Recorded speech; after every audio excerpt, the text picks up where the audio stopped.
just like a television show. Oh, that's our new intro. Okay. You didn't wait for me last time, so I guess let's do it. Yeah.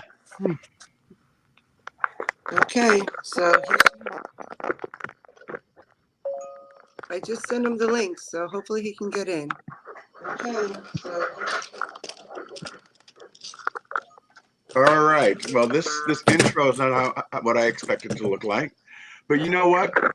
We're on episode 5, and I thought it would come on across the entire screen without us. And now I'm trying to figure out how to make it stop.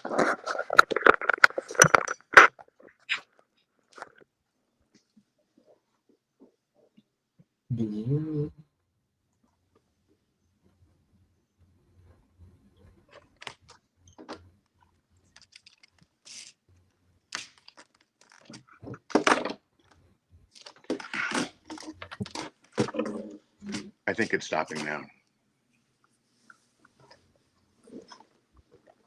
There we go. All right. So I'll get yelled at about that later. By who?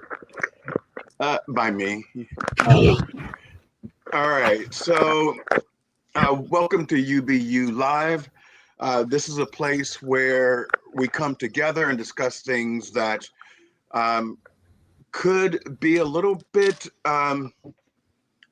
divisive, but here we agree that we can talk about it, talk it through, and agree to disagree and still be friends. So that means, you know what?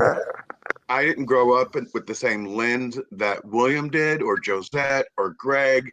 So I'm going to view different different scenarios through my lens. And so to understand who we are, we need to talk to each other. And I think that's one thing that we have failed to do as a there he society is talk. Hey, Paul. There he is. Hey, welcome, Hey, Paul. Paul. how are you? Good. Where did everybody go? I'm trying to get it to my computer. You're on your phone?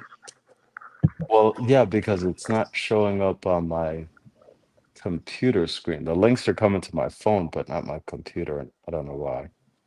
It's interesting because Paul and I had a real issue just getting him added to this show.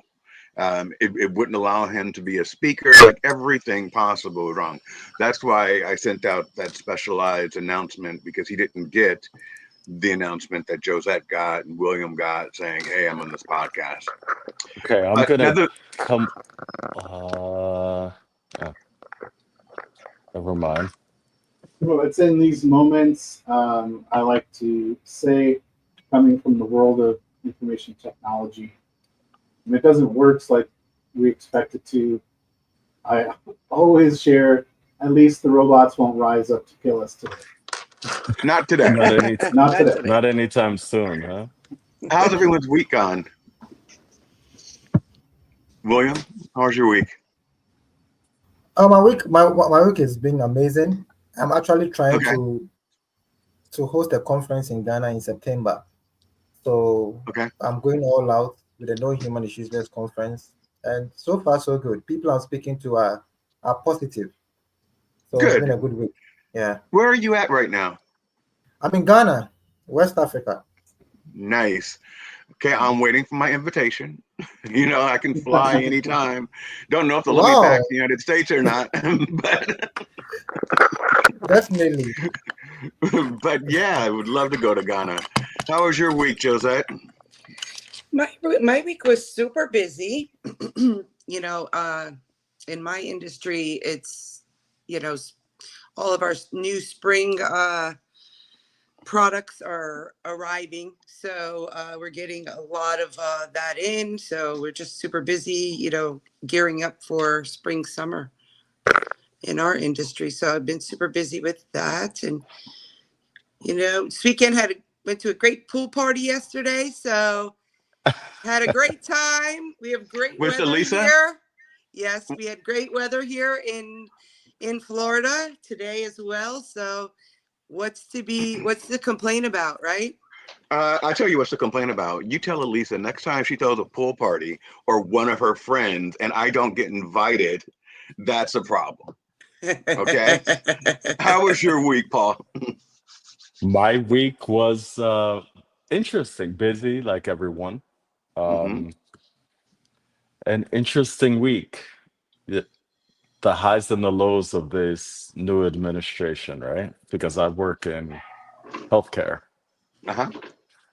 And so it's ever changing and challenging and trying to stay flexible and creative and figure out a way Positive. through, right? Yeah.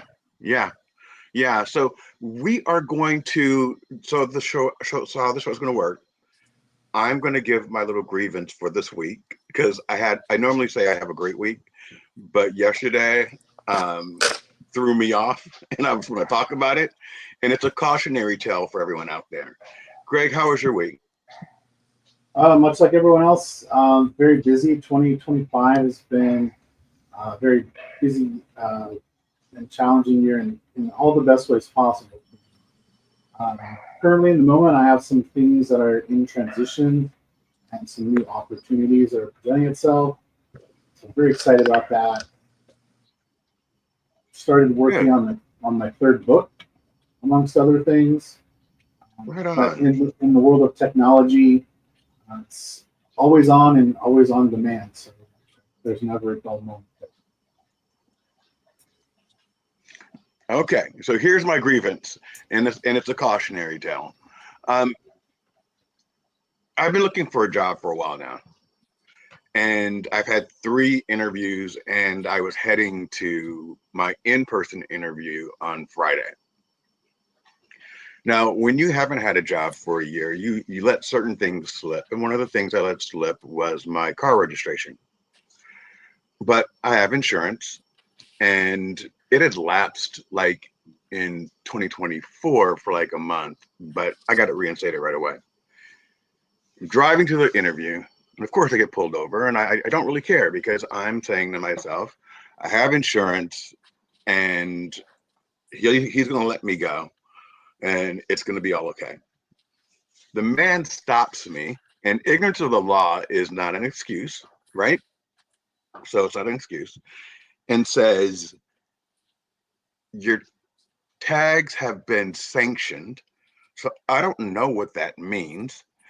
And your driver's license is not valid because your tags were sanctioned. And I can arrest you right now and impound your car. Now, I don't know if any of you know how it feels when you desperately need a job and you're heading to that interview and someone tells you, I can arrest you right now. Now let's go back to this part. Then he said, but I'm not. So I sighed that little sigh of relief. But you have 2 options. You can risk it and go to the job interview, or you can pull over and park the car. And I said, I need a job. Like I'm going to go to the job interview. Um, but I went there, got there 3 minutes before the interview started. It was a panel discussion. I'm not sure how I did because you're coming off of that adrenaline rush of my life could have just been over, like just done. And during these times, like Paul just said, there's a lot of um, there's a lot of movement going in our nation. Um, but a lot of people look at my resume and say, I'm not going to bring him in because he's not going to want to work here. Even the company that I interviewed with said, why would you want to work here based on everything you've done in the past? So I left that interview, prayed as I went home, but man, I'm proud of myself for being able to get through a 2-hour interview directly after that and not show panic, but I have no clue what I said. Like, I don't know if it was relevant. I don't know if I hit the right points because in the back of my head, I'm like, oh my God, I'm going to have to go. How am I going to get home? And so I tried to just disconnect and say, be present in this moment and worry about going home while you go home. And the good part of that is everything is fixed. My licenses are reinstated. My tags will be here on Monday. Um, but I had no clue that I was riding dirty.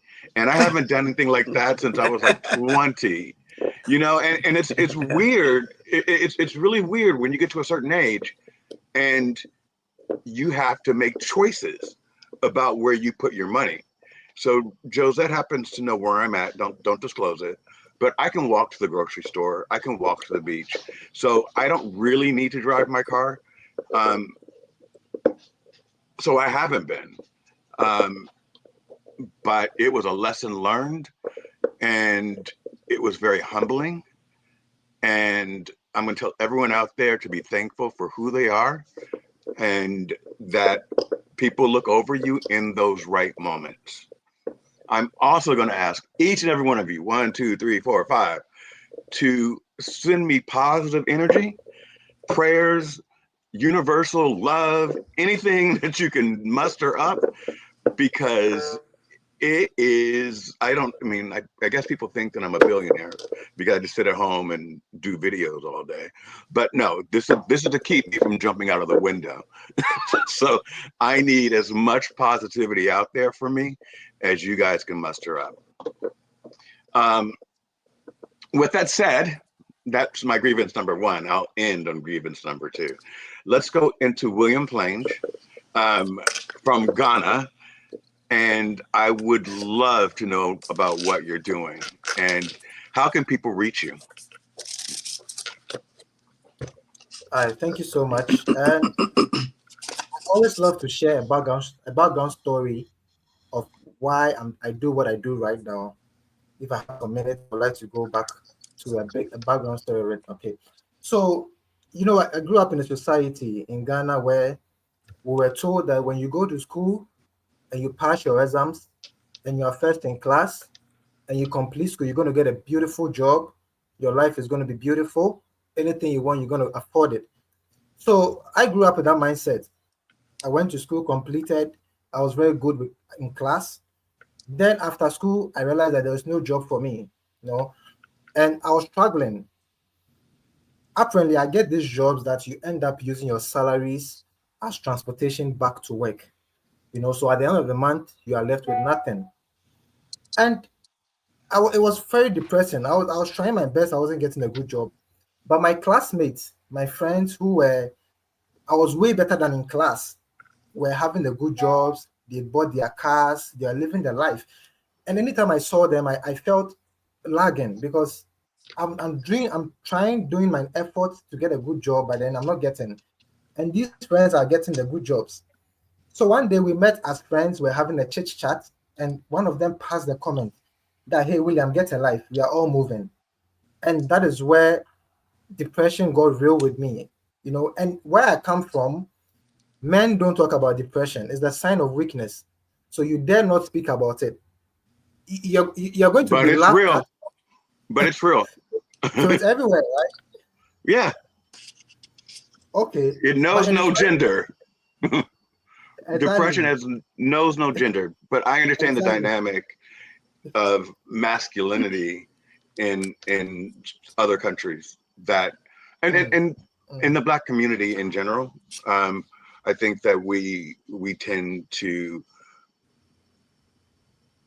shy away from mental health issues, whether it's exactly, anxiety or depression or whatever. exactly, But I think it's continue, my exactly. every friend. co- I think it's every community. Do you? Yeah. Yeah, I don't think there are communities where men are really, there may be some communities just coming about now. Maybe some of those Scandinavian countries where people, they've kind of reframed their society to work for people and they treat people holistically. The society treats Mm, people holistically. And so when you feel stressed out, from what I've heard in Scandinavia, they give you time off from work. You get a Mm, week to go to a spa. They want you to be mentally mm, well. And so they encourage people to talk about it. And then they make sure that you have access to getting yourself back together. Outside of that, I don't think there are any cultures on the planet that encourage men um, to That, talk about those things. that is so right. That is so right. So it was killing me. I was really suffering, but I wasn't. There was nobody to talk to, and at that point, I had no job. So my family, I wasn't supporting in the house. So I was like a nuisance. That's the word I want to use. There was no respect for me. So this thing was eating me up, and I didn't know what to do. So I took a personal decision and moved away from the city, and I went to live with a small family in the forest. So that's the picture behind me on the left side. That's me in the forest. It was so I ended up in this forest with a small family, no electricity, no good drinking water. We're drinking from a stream that looked green in color. Animals, every living thing drank from that stream, and that was the only option. Now, when we wake up in the morning, we walk like 5 hours into the farms to get food stuff, and then we carry it on our head. We come back. That was a daily routine, and this was a life I wasn't exposed to. It was very tough for me. Now, while I was there, I noticed that anytime the young men who were in the forest came to me, they had a problem, they had a burden, and they came to me like, "Hey, William, this is bothering me, and I don't know how to go about it." I magically I found a way of just speaking to them, and it got their problem solved. And anytime they said, "God bless you, William, thank you so much for helping me out," there was this sharp feeling that I felt. Like I don't know how to describe it, but it made my day so okay. It made me feel so okay when I heard them say thank you for Sharp helping me feeling solve that this problem. So then I didn't know I had these qualities in me while I was in the city. I was all about looking for a job and all of that. I didn't pay attention to all these inner skills that I had. But until I went to the forest, I noticed I had something like of that sort. Now, one day in the evening around 9 p.m., I was just sitting under a tree talking to myself that, hey, am I going to live here all my life? What's up with me? And all of that. Then I heard a voice, a female voice whisper in my ear that, William, go back to the city, start a business called the Errand Boy. That is all I heard, Errand Boy. So 6 months down the line, I came back to the city, started helping busy scheduled people like the policemen, the bankers who didn't have time to pick their kids from school, do their groceries. I set in and I did those runs for them. And I called that company Mr. Planch, the errand boy. I just registered a business like that and named it the errand boy. I was running errands for busy scheduled people. And anytime they said, God bless you, thank you so much, that feeling I felt in the forest came back and it was an amazing feeling. Now, let me fast forward to COVID. When COVID came in 2020, my grandmom just woke up one day and said, William, I am broke. Leave this house. I want to rent your room so I can make money for myself. But for me, I thought it was a joke. I stepped out, I came back, and my grandmom had packed all my stuff outside the gate that, hey, William, leave my house. You are way over 18 years. Go and live your life. And at that point, I felt my life had come to an end because I had no job. I didn't know where to go. Then I went to rent a small wooden structure that I had to squeeze myself like this and go into the room. Then I wake up every morning praying and crying. I felt my life had come to an end. Now that was a turning point for me. I jumped on LinkedIn and shared a post about me in the forest and wrote a motivational message that sometimes we need to leave our comfort zone to find a hidden talent inside of us. So when I said that, this man from the US saw my post and said, William, I think you have a beautiful story. Let me introduce you to this group in the United States. And we had a Zoom call like this, me and about 50 businessmen and women, and I was telling them my story. Now, this is what I did. I have this mug here I call the invisible mug. It is a black mug, and I can put anything I want on it. I can put your image on here, but you don't see it until I pour hot water. So I Mm. told these people that, human beings are like this. We are all special, but if you are not aware of what you have inside of you, you look black like this, worthless. People feel you have nothing to offer. Now, sometimes this is hot water signifying struggles and pain we go through. Now, when I poured the hot water in it, I told them that hot water signifies the pain, the struggles we go through, And it's not meant to bring us down. It is meant to reveal the hidden talent that every human being has inside of them. Now I showed them this and told them that this is who we are. We all have our uniqueness. We all have something special that needs to come out for the world to see. Now, when I did this demonstration to them, they loved it because I used one of the people's image on it. Then the next thing I saw myself doing, I started shipping these marks from Ghana to the US, and that's why I started to make some cool cash. And then they featured me on the Times Square billboard. They loved my story, and I was telling them that if you buy my mug, you are buying a reminder every morning that there's something special inside of you that needs to come out for the world to see. So fast forward, I decided to write my book because anytime I spoke to these people, they were talking about books. They were talking about books. In Ghana, it's very hard to get people to buy books. So being an author wasn't part of the plan. But the people I met, they were already always talking about book, and I decided to write my first book entitled "No Human is Useless," which is now 8 times international best-selling in US, UK, and Canada. Then fast forward, I had a message. Thank you. I had a message from Caribbean Global Awards on LinkedIn. They just sent me a message that they have been following me for 1 year. I never saw a comment on my post from them. I never saw a like from on my post from them, but they were following, monitoring me. They just reached out, said, "We are having this award in the UK. We want to nominate you. We've seen what you're doing." And for the first time, I sat on a flight and I went to the UK and I picked up the award for my global efforts in helping people recover from depression. And all these things are happening because in my lowest moment, in my struggle moment, I didn't take my life. I didn't, though I felt my life had come to an end, I didn't commit suicide. I always gave myself another chance, and all these things started opening for me. So today I'm grateful, and I decided to form the NGO, No Human is Useless, non-profit, where I go to schools in Ghana. I speak to thousands of students, telling them that it is not always about completing school and coming to have a job. You need to find your purpose and add to the education. And so many things that we were told when we were growing up, we grew up to notice that it wasn't as we were told. So I used my life stories to help people, especially the youth, recover from depression, build emotional resilience, and also find their purpose. And everything that I've said to you right now, I have pictures to everything I said. I don't know why I was taking pictures, photographs of my struggle moments and all the things, the pain I was going through. So what I do now is I use my story, my journey, to help people recover from depression. And one thing I'm doing right now too is also have my annual conference, the first time ever this September in Ghana, where we'll bring people who have amazing stories, who have gone through a lot to come and share with the youth and help overcome depression, find emotional resilience, and also find our purpose. So that's about me, and that's what I'm doing right now. That's an amazing story. And the way that you got there is even more fascinating. What do you think, William? I mean, Paul. Yeah, absolutely.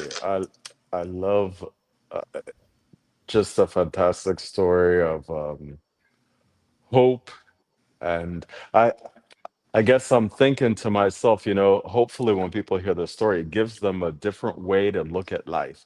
It Yeah. gives them a different way to perceive the perception of their current circumstance. It gives them a little chance to look at things a little differently. Maybe take a chance like you did, just take a chance. You said you didn't know anything about being an author. You didn't know anything about, Mhm. shipping items around the world. And a lot of times that's what it is, right? Yeah. Not Yeah. doing it whether you know what's out there or not. Yeah. What's the name of the book again, so I get it right? No human is useless. It's on Amazon. No human is useless. I like that. Yeah. I love that. Thank you. Okay.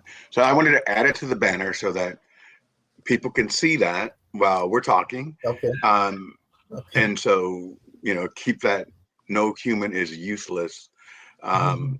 message out there. Yeah. So how, when you structured your book, which I'm going to buy, um, what was your thought? Because I agree with you that no human is useless, but there have been days where I have felt useless. And I think we're gonna go back to men again. Sorry, Josette, just for a second. Um, I think when a man doesn't have a job, for me, it affects how I feel about myself. Yeah. So much of, and this is wrong, but so much of what we have been trained to think is what we do for a living. Hmm. And even in social circles, the first thing people say is, "Hi, my name is Jerry. I'm a doctor. What's your name? What do you do?" And that starts the conversation, as opposed to, as a good human, what do you believe in? What are your core values? I mean, which is kind of a hard conversation starter, but why do we base our value on our employment? So one of the interesting things, particularly in male circles, but not limited to just men, when we meet someone, we ask them what they do for, and the subtext of that is when you ask that, either consciously or unconsciously, trying to determine what level of respect to extend to, Mm. right? And to a certain degree, like what we do as a profession has, perceptions, good, bad, or uh, but to William's point, and what we're kind of marching along with the conversation, right? As men, if we are not providers, if we are not producers, then we are not perceived to have value in society. Yeah. And that's something that's fundamentally wrong. Yeah. Just the dichotomy of relationships and the sense of human, right? To William's point, no human is useless. Right. Josette, So what is your perspective on this? Like, would you, like, in dating, right? Does it matter to you what the person does for a living? Do you think it's um, an issue that we have globally? It's not just limited to men, because you've been you've been a fighter all your life. Um, so, kind of chime in. Okay, so I have had many roles in my life, and I guess you could say I'm a jack of all trades, master of none, maybe. Um, but kind of, I like to change industries. I like to learn. One of my philosophies is to learn something new every single day, and knowledge is power. That being said, I did work in mental health in Florida for a little over 12 years. So wow. I worked with a lot of schizophrenic, bipolar, depression, dual diagnosis, meaning substance abuse and mental health at the same time. And I can tell you, it is not just limited to women, it's not limited to men. I mean, children can get depression. I Mm. mean, just anybody really can get depression. Yeah. I do want to put out there for anyone who is watching this and is in crisis. You know, I used to work with alongside a company called NAMI. NAMI is the National Alliance on Mental Illness. They're a great organization. They are, you know, I know they're nationwide. I don't know if they're worldwide. They could expand to different countries. I'm not sure. Would have to check on that, the facts. But great organization. And if you are in need of any kind of services, their number is 1-800-950-NAMI. or 1-800-950-6264. So I just want to put that out there for anybody who is struggling, that is watching this, and maybe uh, need to seek some help. And I want to just say that I know there's a lot of stigma that comes along with mental illness, mental health. Um, but I think over the years and little by little, we're starting to break those stigmas, and we're starting to realize, yeah, it doesn't just affect women, postpartum women, or, but it does affect men. And a lot of men don't speak out, you know, for, uh, like for what you said, you know, you you're looked down upon, right? You're looked as not strong, you're looked as weak. I don't believe that. I believe that when you're in tune with yourself and with your feelings, and you are brave enough to seek help, I think that's strength. I That think is that's it. strength. And I just want to say I admire your resilience. And I too have had not had a job, and I too have made 100,000 a year, or 40,000 one year, or I think we've all been, what do they say, on the peak, and I've been in the valley, right? Yeah. I've been in both places. So I can totally relate with that, and I admire your resilience and in going after what you truly want. And you too, Bill, I know you're working hard right now to secure another position. I know Paul's LinkedIn says he's open to work. I'm always open to work, even though I do have a job, but I'm always looking for something better, right? Yeah. um and to advance and to grow. And so I just think that men shouldn't be ashamed. I mean, we all go through depression. It's just a matter of, Yeah. you know, getting the help. If it gets that far along, seek the help. Because if you're in a family with others, it's one thing if you live alone, you're isolating, that's no good. But when you live in a family and you are having depression issues, it's not only affecting you, it's affecting those other family members as well. So Precisely. you want a healthy family unit.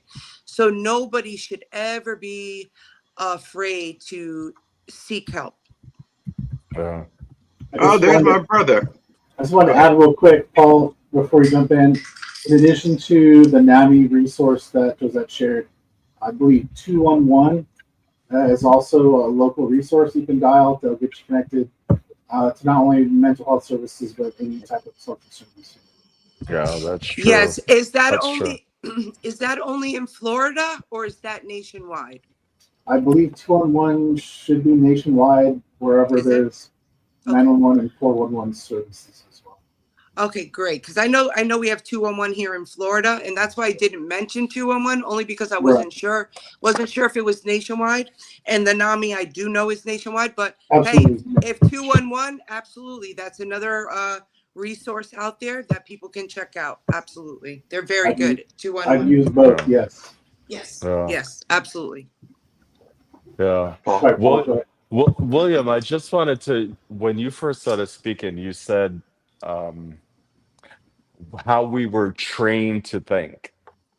And that really jumped out with me because that's what I have found over the decades is that the programming that we receive in our society really trains us to think and to see and to believe certain things. And I think one way to really help, especially if you're challenged with life, say looking for jobs, one way to begin to help yourself to find relief if you're suffering from depression.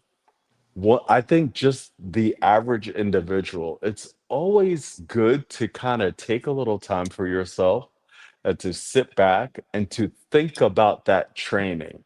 Think about that programming. Take a look at like, is what I'm thinking even real? Or am I just thinking this because I've been told that that's what I'm supposed to think? Do I feel bad about my situation because I've been told that that's how I'm supposed to feel? That that's supposed to be my response to this situation? And what I have found is that when I sit back and take a little time to take a look at that specifically, right? Is this real or is this something I've been taught? And I recognize that it's not real. It's something that I've been taught. It kind of frees me up. Yeah. And it frees me up to see all those other things that this gentleman was talking about earlier.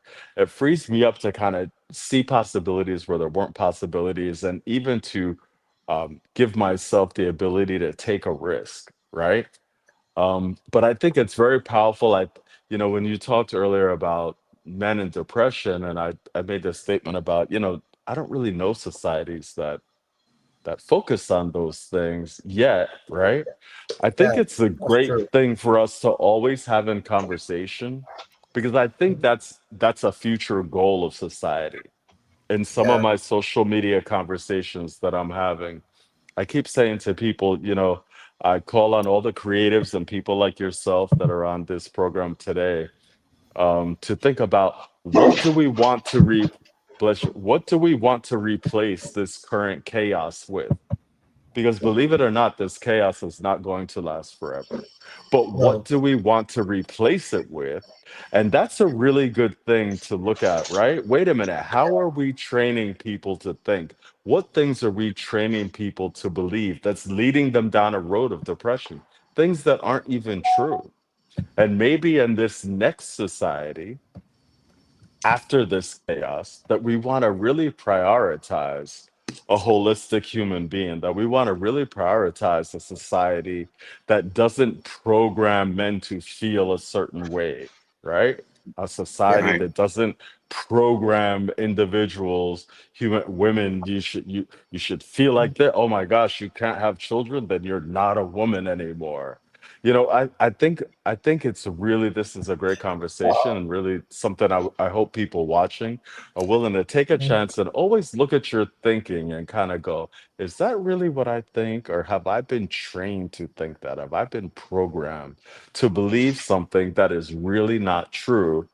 And then find that next step of like, what do I want it to look like without this programming, without this training? It's very good. One of the things that I recognize with my my form of depression is it really is related. It's triggered by instability. So whenever my life is not stable, like I don't Mm. have anxiety when Yeah. the checks are clearing and everything is going fine and I can jump on an airplane. I can pay for good therapy.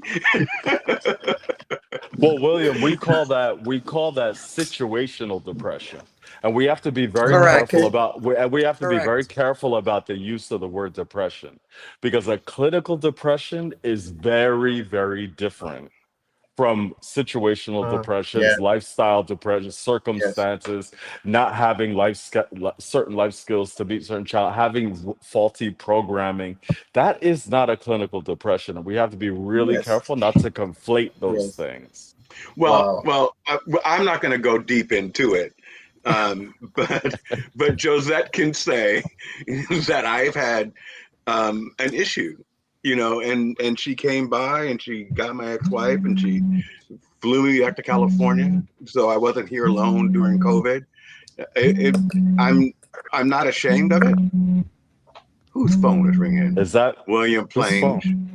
No, it's not mine. Not It's not mine. mine.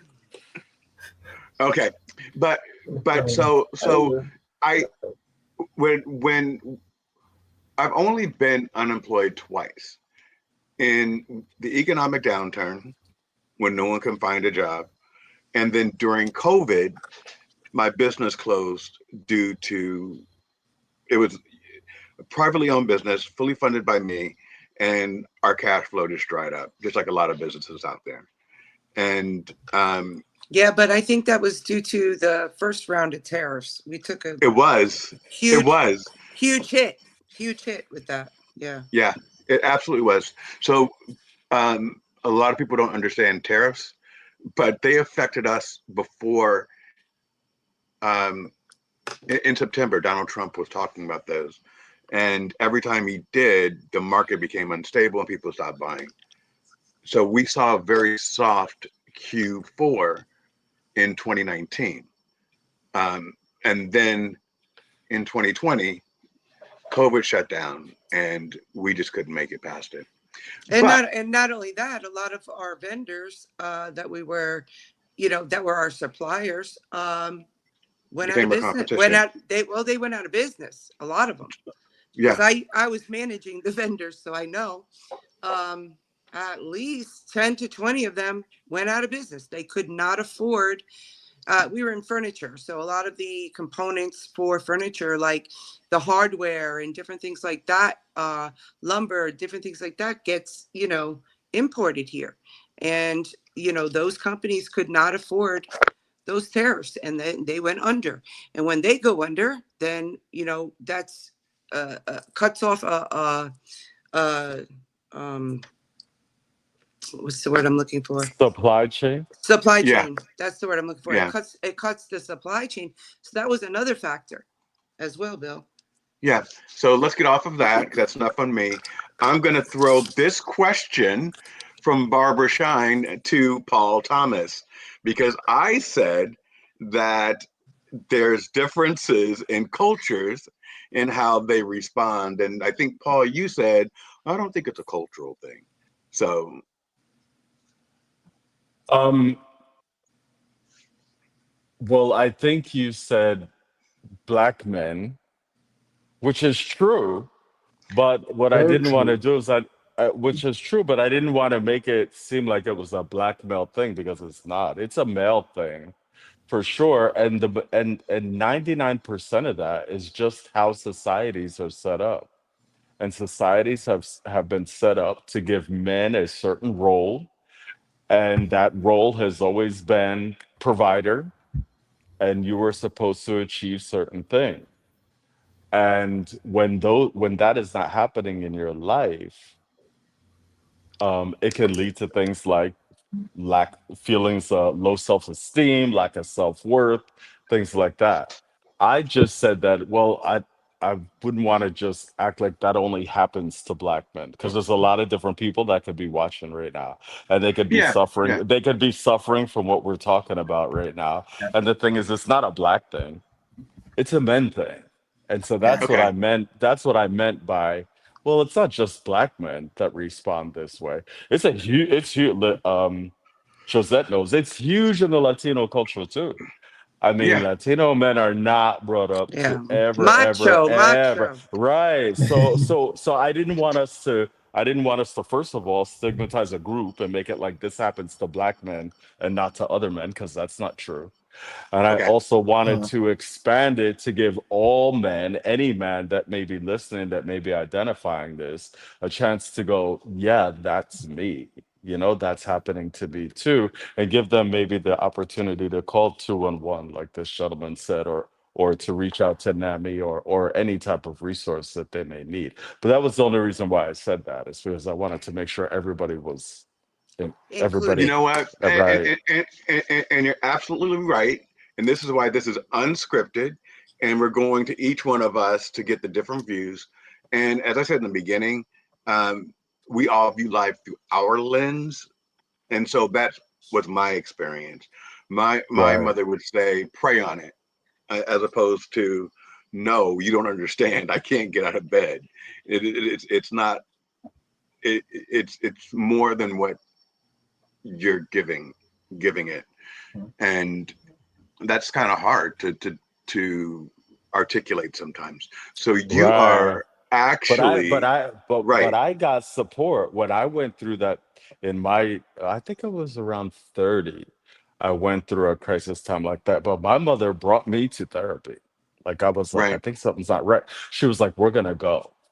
So my Yeah. family, right, being black, but my family was very, very open the idea of going and getting help if you feel like you need help. So that's what I mean. It's not a black thing, right? Got you. Because we have Do you two think it different experiences.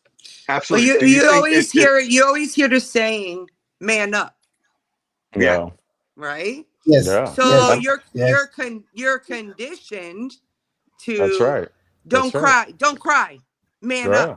Yeah. right? Men don't So cry. you're being taught to suppress your feelings, hold it all in, bottle it up. And what happens to people when they do something like that? They blow up, right? Yeah, It's gotta come out sooner or later, right? flows. And Yeah. how does that come out? Do you end up having a nervous breakdown? Well, I That's maybe. think, that's one well, way it could come out. yeah. I think in Depression, that, I think in all that different circumstance, ways. Hmm. yeah, but I think in that circumstance, what happens is, right, it falls back on your life skills, your training, things that you brought up to believe.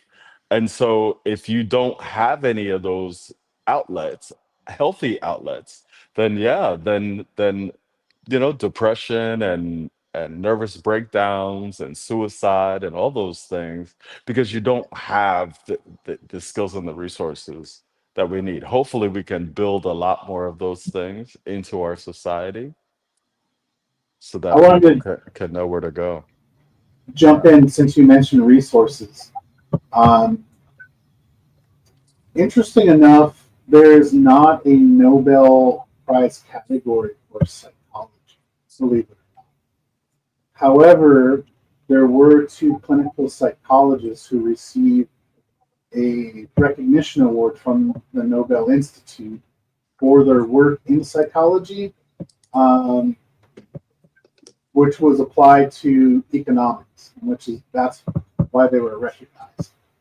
And so the study that they did um, was looking at people who were impacted financially, economically, who had scarce resources versus abundant resources, and looking at their socioeconomic status, and specifically drilling down to their spending habits, right? And what they found was that people who were affluent, that came from an abundance environment, right, had very sharp and very progressively upward spending habits to further enrich themselves.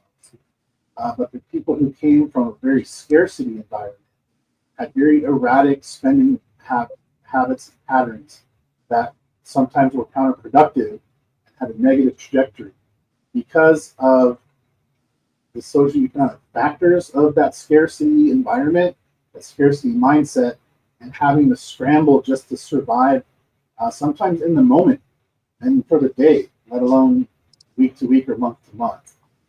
And so that whole study is very interesting when we talk about circling back to uh, having a job or not having a job, having to endure extended periods of unemployment, how that affects our mental health. Right? And the longer it goes on, the more we struggle with it in an extreme enough timeline. Like it can have very Yeah. serious and traumatic. I think that's a great time. If I could throw in, is that okay, Yes, William? yeah, yeah. I You just made me think of something. We are in a society right now. I'm just gonna throw out some information that I've been privy to. We're in a society right now. Everyone knows about AI. Everyone knows that AI is going to change industries. I don't think everyone has a very clear idea on how much AI is going to change our society. And I think that one thing that we really want to, while we're having these conversations about not having a job, is and also a lack of a feeling of self-worth and all those feelings that come with being unemployed is as we move forward in society, no one's going to have a job. You guys have to realize that and share it with all your friends. Having a job is not going to be the focus of society 10 to 20 years from now because there aren't going to be jobs. And so, what we're going to have to do is restructure all of society And one a big component of that restructuring is what do we then focus on as what is important? We have all of us here on this program today have been programmed the same, right? You grow up, you go to Yes. school, you go to college, you get a job, you pay your bills, you know what I mean? We've all been brought up with that. And so what does society look like when there aren't jobs? What is world going to look like when that's not your focus? And especially for men that have historically always had this very defined role of being a provider.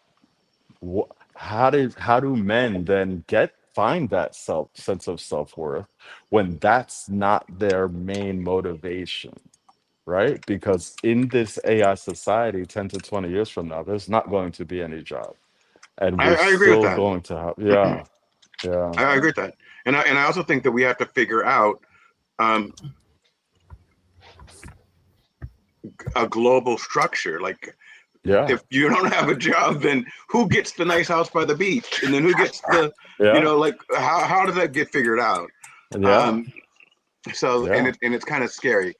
Paul, I have you slated, and we're gonna go all in on you, okay? Uh-oh, But uh-oh. I I know that William um, has a hard cutoff at 5, Okay, so let me kind of get him in So, there. okay, so we can. I still have more time. I finished. I bought it earlier, so I'm done with the coaching session. So I'm Okay, okay. I have more time, so we can go ahead. okay. Well, let's talk about Ghana and talk about things that are going on over there. And I have a question for you.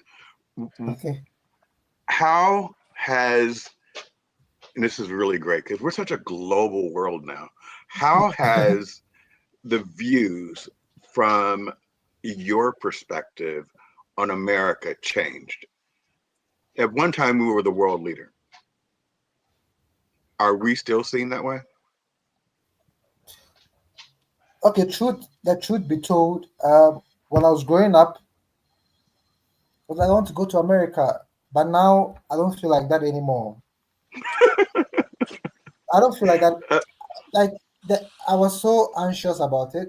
I would do whatever it takes to come see America. But now I'm not feeling that way. I'm like, if it comes, fine. If it doesn't come, I don't care. Because because I now I about the what was it called? I heard they were deporting a lot of people when yeah, Trump came. They're deporting a lot of people and all of that. I'm like, this place is a beautiful place, you know. But still, like programming, we've been programmed that the best of things are outside, like the UK, the Europe, the US, and all of that. But you can still be here and make it. I wouldn't want to come and struggle in the cold weather to make money. I rather right. make yes, I rather make money here and can spend some holidays there and come back. When I went to the UK, I could wear like 5 clothes with jackets, 5 trousers, and I still can't. I'm like, what the hell is that? Why did I even come here? You know, and it feels like you have your hands placed in the deep freezer. That's how the weather Yeah. feels like. I'm like, why would I do this? This is what you guys come here for. So for me, I would love to be here, come to America, come and speak to some youth, inspire them, and come back. I can't stay in that Okay. weather. That is for me. But Yeah. there are many people who are here who wants to come there and then live all their life there. And it's because of the the mindset, the programming, the perception that have been created for them about how life is. And I feel it's just an illusion to me. I would love to stay here because here is very peaceful. If you have a good job here, if you have a way of making money here, Ghana is the best place to be. One of the problems Okay. we have is light out, you know, shortage of water sometimes, and you want to do something and the light goes off, and those are the petty issues we have now. But aside from that, left for me, the weather alone, I can't stand it. I can't stand the winter. No, no, no, no. It's enough for I me. wanted to plug in there. because some people are, but many are not aware that the continent of Africa has a huge transformation underway, particularly with technology infrastructure. There are literally hundreds of billions of dollars in projects that are targeted for the entire continent. Uh, and in many ways, I am jealous that in 2025 and moving forward, the way that these projects are engineered, right? They're getting the best of modern technology built from scratch, as opposed to other places like Europe and the Americas, where there's centuries of existing infrastructure that's been, band-aided and upgraded and patched over hundreds of years. That either has to continue to be amended and integrated in some very convoluted way, or completely ripped out to be replaced, right, with upgraded stuff. So I think in that regard, kind of Africa is in a very premium position Yeah. to modernize, right, for the remainder of the century, become another technology powerhouse. And certainly, along with that, uplifting all of the communities and residents of all of those countries there, for sure. Makes Yeah. sense. Yeah. What's the biggest That makes a lot of misconception? sense. What's the biggest misconception about Ghana? So people think, some people still think we live on trees. Some people, and and and sometimes I blame some of us because they go to the villages, take some horrible pictures and videos, take it outside there to solicit for funds to come and help, and they don't show the outside world the beauty, the beautiful parts of this whole place, this country. They go to the villages trying to be like, okay, NGOs, we need to support these villages and all of that. But those kind of villages could be found in most of the countries outside. But people here, because they want to create the impression that, okay, these people are suffering and they need to be helped, they take videos of horrible places and but there are beautiful places here in Ghana where people are building mansions, all the things that you can see anywhere. We have some here. Okay, so Yeah, it's just that I think some of our problems we have is the mindset. Is the mindset. That's what we need to work on. Otherwise, Ghana is a beautiful place. Ghana is a very beautiful place, and one thing I like about the country, I can step out at 12 a.m., midnight, walk around, and come back home safe. Okay. Though I'm not saying there are some bad people everywhere. There's a bad person there, but the rate at which I could go out anytime and come back home 1 a.m., come back home safe, it's a sure guarantee for me. Yeah. yeah, So Ghana is a beautiful place. Mhm. nice, Yeah. nice. Josette, do you want to go next with your hot topic of the day? Because we're gonna go all in on Paul. Okay, okay. Well, like I said, my background, I've had a background in healthcare. I worked for Blue Cross Blue Shield as a claims examiner, so I was on the insurance side of things.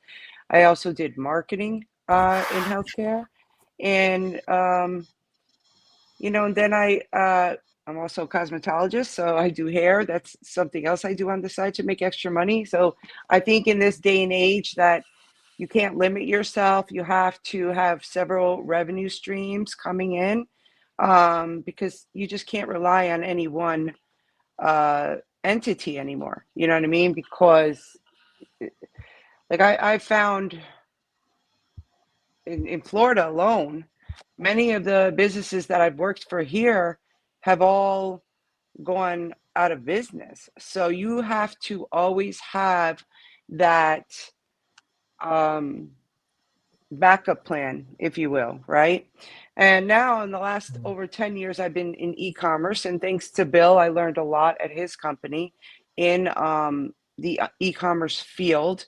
We had a gentleman that worked with us there who became one of Bill's partners. His name was Igor.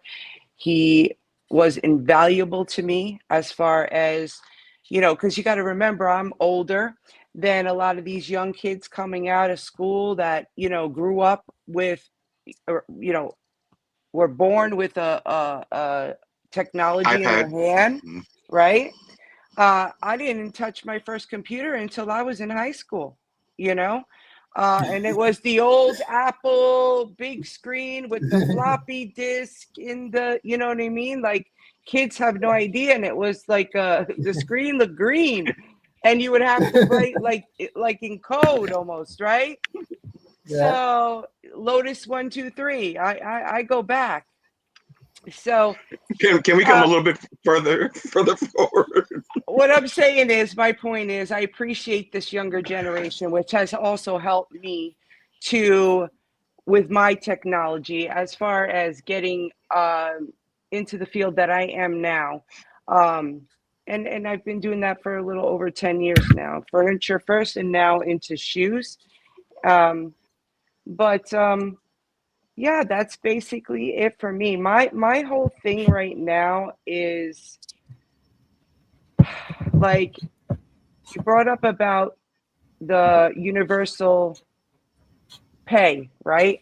What are they calling that? UB UBI, something, UBI. UBI, UBI, UBI. Right. universal basic income. So Hey, I Steven. know Elon Musk has been throwing that out a lot and saying that that's where we're headed. Okay, universal basic income. Is that a component of, say, a fascist country? That's, I No, guess, my No. question. I'm What a is it little then, no, Paul? confused on how no. that would be. UBI already exists in Scandinavia and it has for a long time. And all it does is it makes sure that people don't fall into poverty.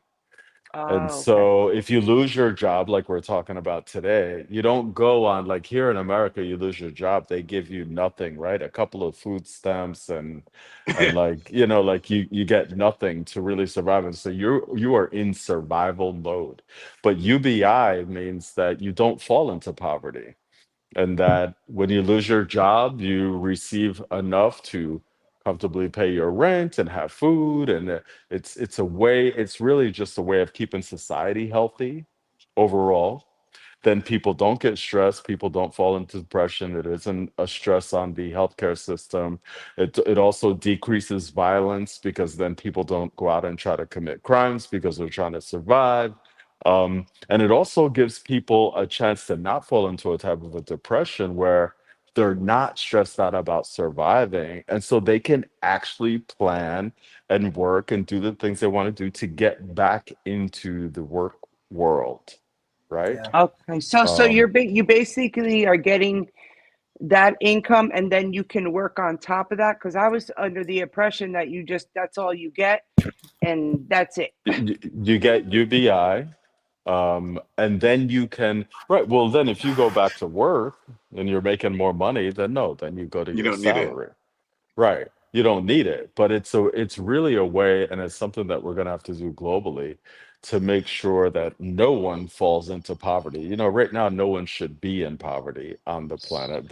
Poverty is it's a So, well, it's a social construct, but it's very expensive and it's very destructive, and it's just like an all around drag on society. And so it's something that we really have to think about instituting.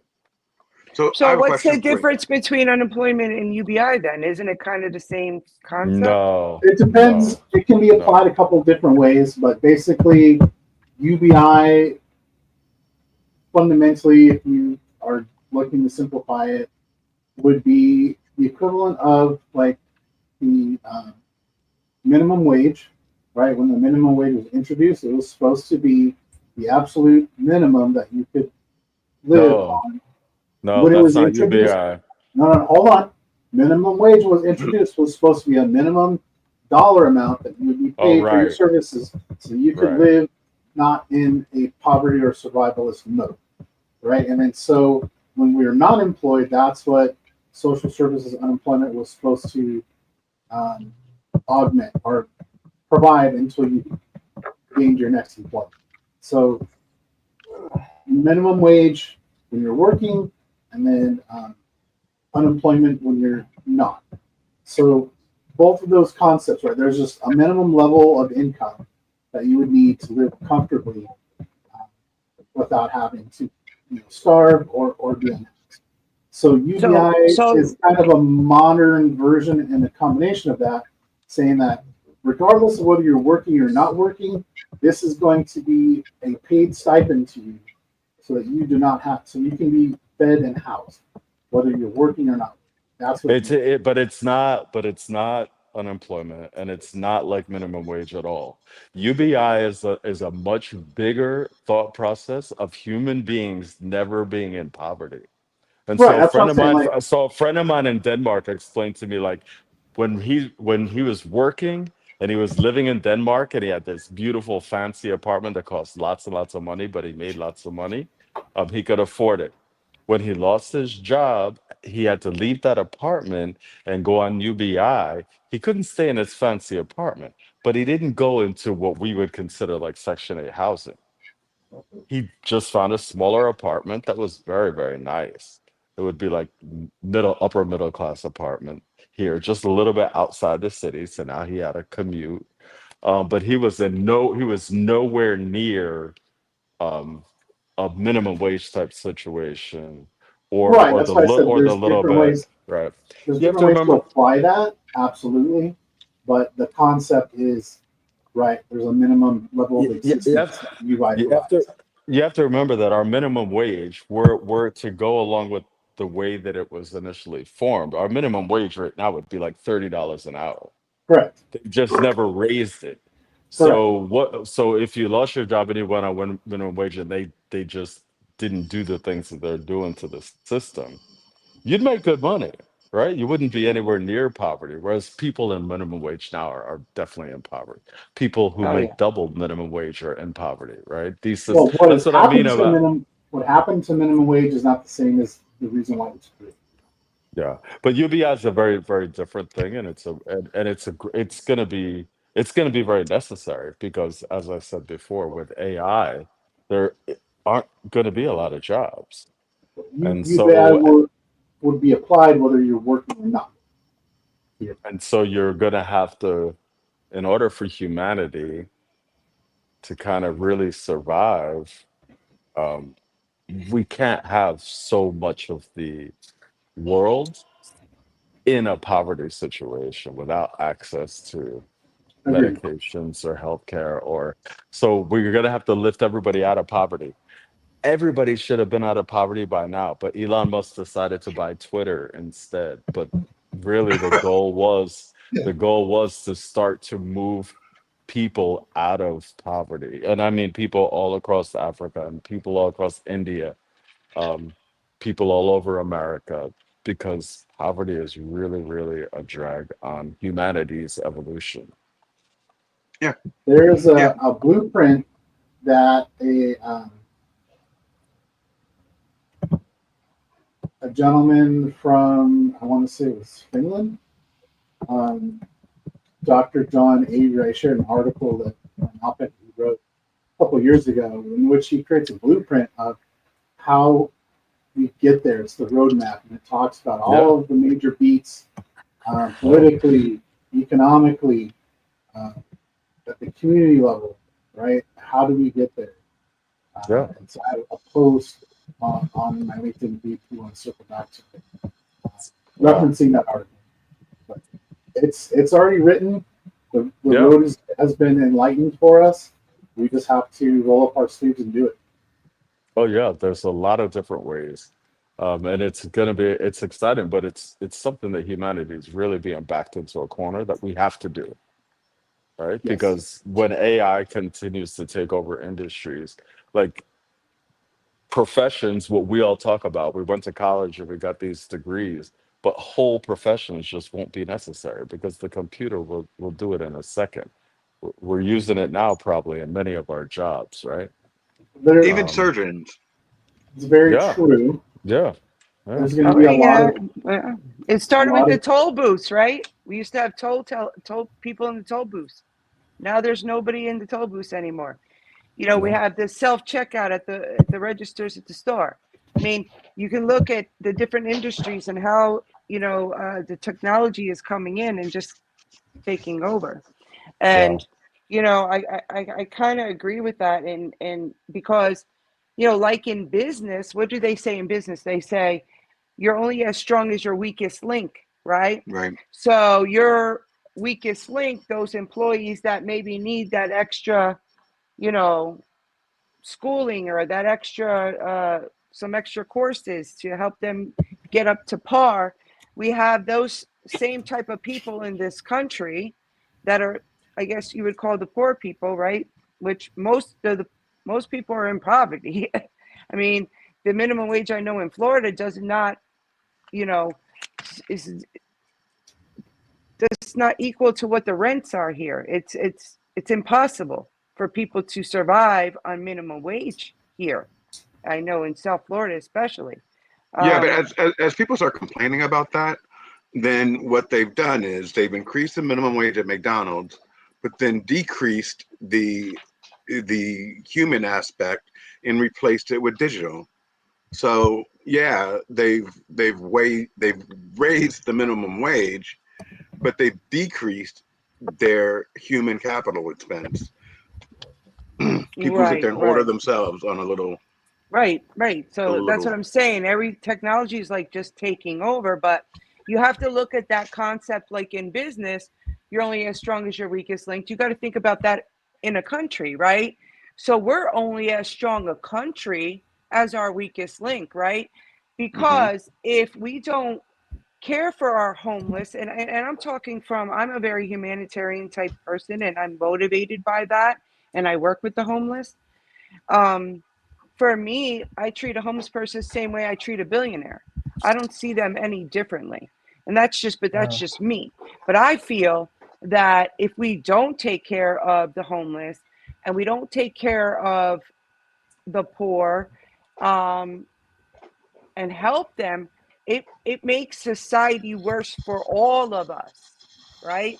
Because yeah, what happens? You yeah. start seeing what's happening in LA where they're breaking into the malls and they're stealing everything, and people become desperate. And then what happens when people become desperate? Crime rises, right? So I think that it's like a domino effect.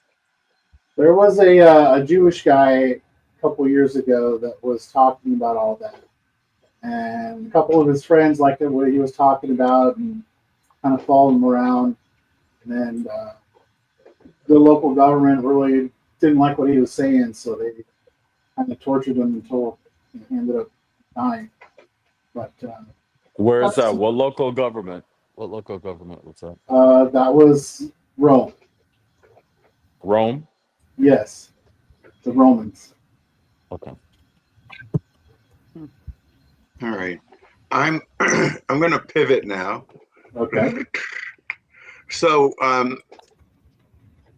the reason why Josette was at our last show as a listener, and when she hung up, my phone rang, and she was like, "I have this great guy I think you should talk to," and I'm like, "Who?" And she's like, "My friend Paul," and and I'm like, "Okay." And why is Paul such a great guy? And she said, so this is serious.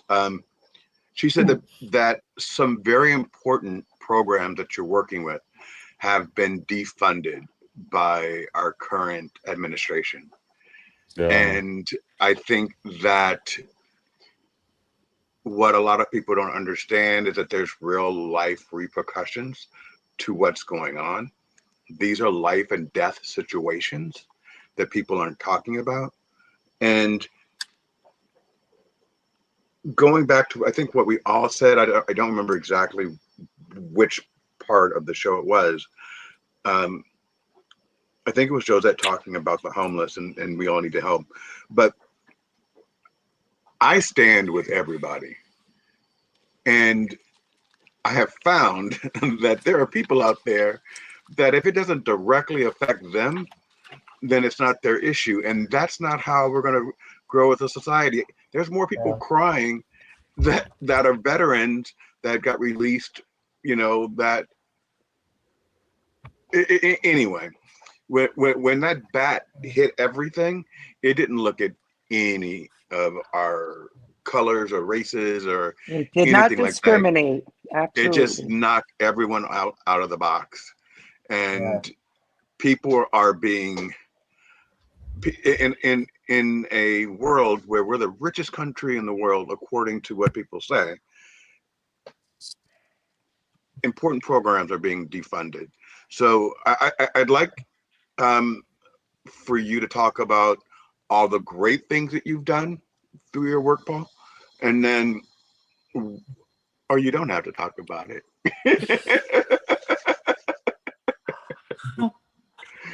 Or you can get an overview, whatever you feel comfortable with. You be you.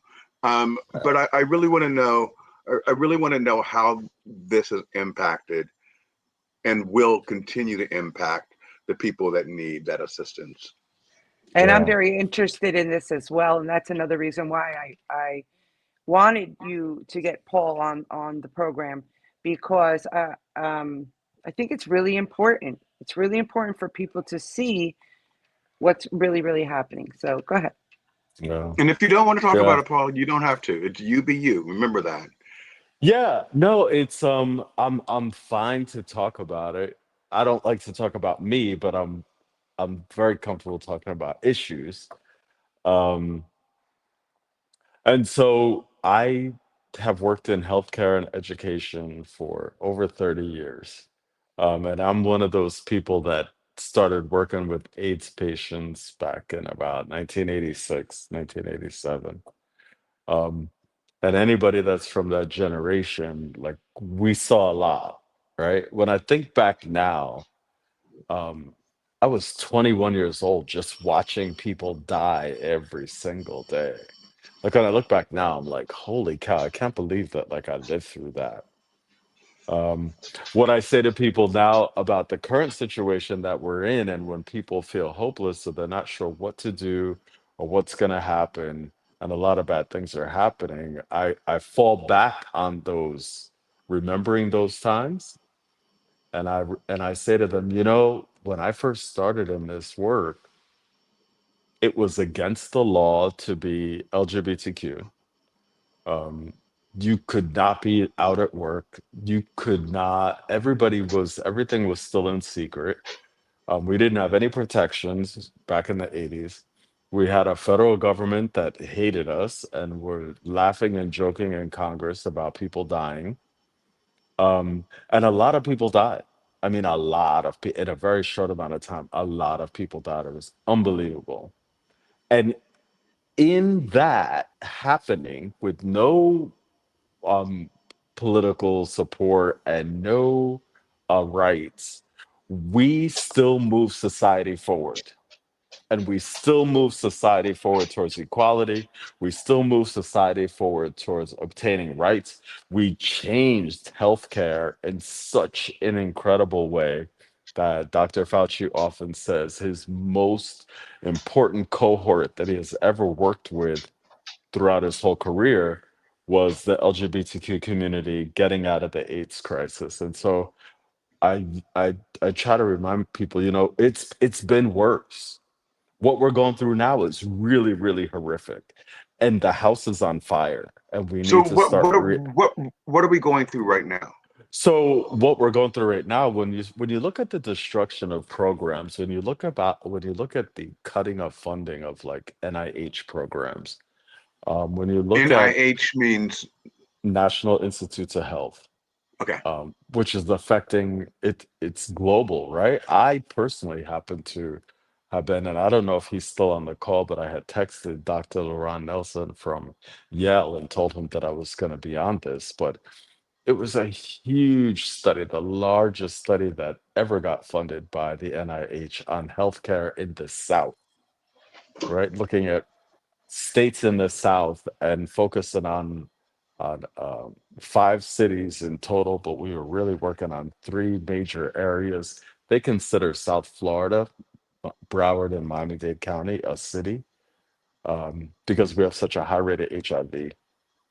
And it was just a way to look at social determinants of health and stigmas, mental health, the different things that we're talking about, but also other things like transportation and access, and how do we make sure that people are able to get the things that they need. There's this huge study um, because one in two, one in three 18 to 30-year-olds, Black MSM, have contracted the HIV virus. These young kids are not supposed to be getting HIV, right? Black Um, MSN. What does that mean? Men who have sex with men. Okay. All right. And so the thing is, it's a huge study, right? And it's like I don't even know how many research scientists. All I know is in my little role, people all over the country that I've spoken to. Um, so many different moving pieces that we have not received the funding for, and the study is officially paused. And you can't pause a research study for too long because then all the work that you've done, Yep. all that data becomes not usable, right? And so now when you look at an area like South Florida, Broward and Miami-Dade counties, how we're always number one or number two in HIV transmission. We're also a global city, right? People come to this city to hang out and party, but they go back to countries that don't have healthcare infrastructure like we have here. So now you take a local problem that turns into a global problem. Um, What are the and statistics of what are the statistics of um, straight women that have contracted it? well, It, it, right now, um, women are one of the highest groups contracting HIV, Black women in particular. okay. Um, and that's also an issue, right? Because people still think that HIV is a gay disease, which is why we don't say the word gay. Right. We say men who have sex with men because there's lots of men who have sex with men who are not gay. And really the point is that the virus, like you guys were saying earlier, the virus doesn't You're gonna have to go discriminate. back to. You're gonna have to go back to that one The virus doesn't at, discriminate, it could at care the less. end. But really when you look at the effects of what's happening in this administration on public health, when you look at I was administering a grant for a healthcare center, and we were bringing a mobile clinic to senior centers. When I told them I couldn't come anymore because there's no more funding for it, they said, "But wait, we can't stay open. We have 500 seniors in this building. And part of our contract to stay open is that healthcare can come in and take care of these people because they can't leave." They're like, so if healthcare can't come here, we can't have these people. What are we supposed to do with all these people? We can't be open then because now we're breaking our contract. It's it's all these different things, right? So now we're going to be having an explosion of infectious diseases. We're going to be having people who just don't have access to healthcare. You mentioned that we are the richest country on the planet, right? Right. People who just can't get access to basic healthcare because of what's happening politically um, right now. And I I hope people listening realize that this is just my opinion. In public health, this is not. Uh, it should not ever be seen as a political issue, right? Public health is addressing the needs of society at large, from literally like, are we going to survive and how are we going to survive and how are we impacting other people? Um, and that's the only way that I can like see the world. And it's getting very, very dangerous out there. It's getting very, very dangerous.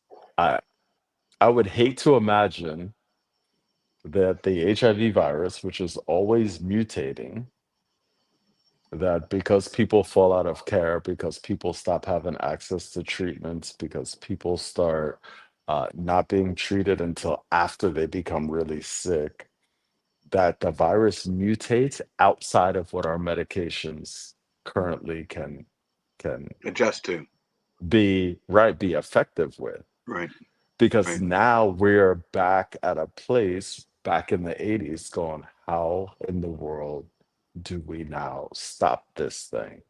And now, God forbid, something like that should happen now when we're not allowed to speak to the CDC. There's no funding in the NIH. Huge, fantastic programs that are moving us all forward are now not functioning, defunded, not happening. People are, it's getting very, very dangerous for humanity out there. These viruses do not care. They do not care about politics. They don't care what side of the aisle. They don't care if you believe that trans people should exist or not. They don't care about this, right? And I think we need to really, we being society as a whole, need to step outside of all of that and start really focusing on what is important. When I talk about what are we going to replace the chaos with, public health has to be number one, right? There is no point in having a healthy society that's sick. COVID was supposed to be a great teacher, right? COVID was supposed to teach everyone that it doesn't matter who you are. We're all breathing in the same space, and everybody's susceptible to getting sick, and everybody's susceptible to dying. And I think people forget that in the state of Florida, 100,000 people died in a year. That's a pandemic. They From pretend COVID? like it did. Yeah, they pretend like it didn't even come here. No, a lot of Right. people died, Right. and They a didn't lot report it. more. Yeah, and a lot more people were are negatively affected by it with long-term health in the country. Right, 1 million people died within a year or two. When you talk about the HIV epidemic, we had like 350,000 people that died over many years, and that was horrific. With Yeah, COVID, we had 1 million people die in like a year. That's huge, that is right? huge. Yeah. And people downplayed it, and so now we're at this point where people are treating things like health and our healthcare and the health of our society. And you also mentioned earlier that we live in this global society, right? Right. that that these viruses, they go from country to country. We name these countries. They don't know that they just went from Africa to America. The virus doesn't know that, and it Right. doesn't care, right? And so I'm glad that you're giving me an opportunity to talk about it. I don't know who's on here, but I think that people need to really contact their representatives, every single local representative where they are, and go, enough is enough. We have to get this public health and healthcare and access to healthcare has to be number one. It has to happen. It has to happen immediately. We cannot wait until we're like back in crisis mode, especially now when everything is scattered. We couldn't even really respond properly, right? Right. When you say that huge healthcare That's by agencies can't design. even talk to the people, right? That can't even talk to each other. Um, we're in a very bad situation, and um, I'm very, very that study, the one study, the HIV study, the healthcare in the South, the I was only it's a 4-part study. I was only involved with one of the four components, focused on the That's still a big deal. social determinants of health. I was the executive chair. We had a coalition of people in Miami-Dade and a coalition of people in Broward County trying to really drill down and collect data on what society looks like and how we can change it and how we can begin to lift everyone up, right? So that everyone has access. And it would really, it is an absolute game changer for all of society. Um, and the idea that these things and that's just mine, right? I was watching PBS the other night, and there are studies like that all across America in so many different veins, huge studies in mental health out in rural communities who don't have access to mental health services at all, and how they can get that to people. And it's like these huge things, uh, um, lots of people working really, really hard to try to find those solutions for things that we were talking about earlier in the program, that now everyone is just like not able to do what's best for society as a whole. I don't think we should accept that. I don't think that we, the people, should accept anyone, but especially the politician of the moment, to be able to interrupt any of those processes, right?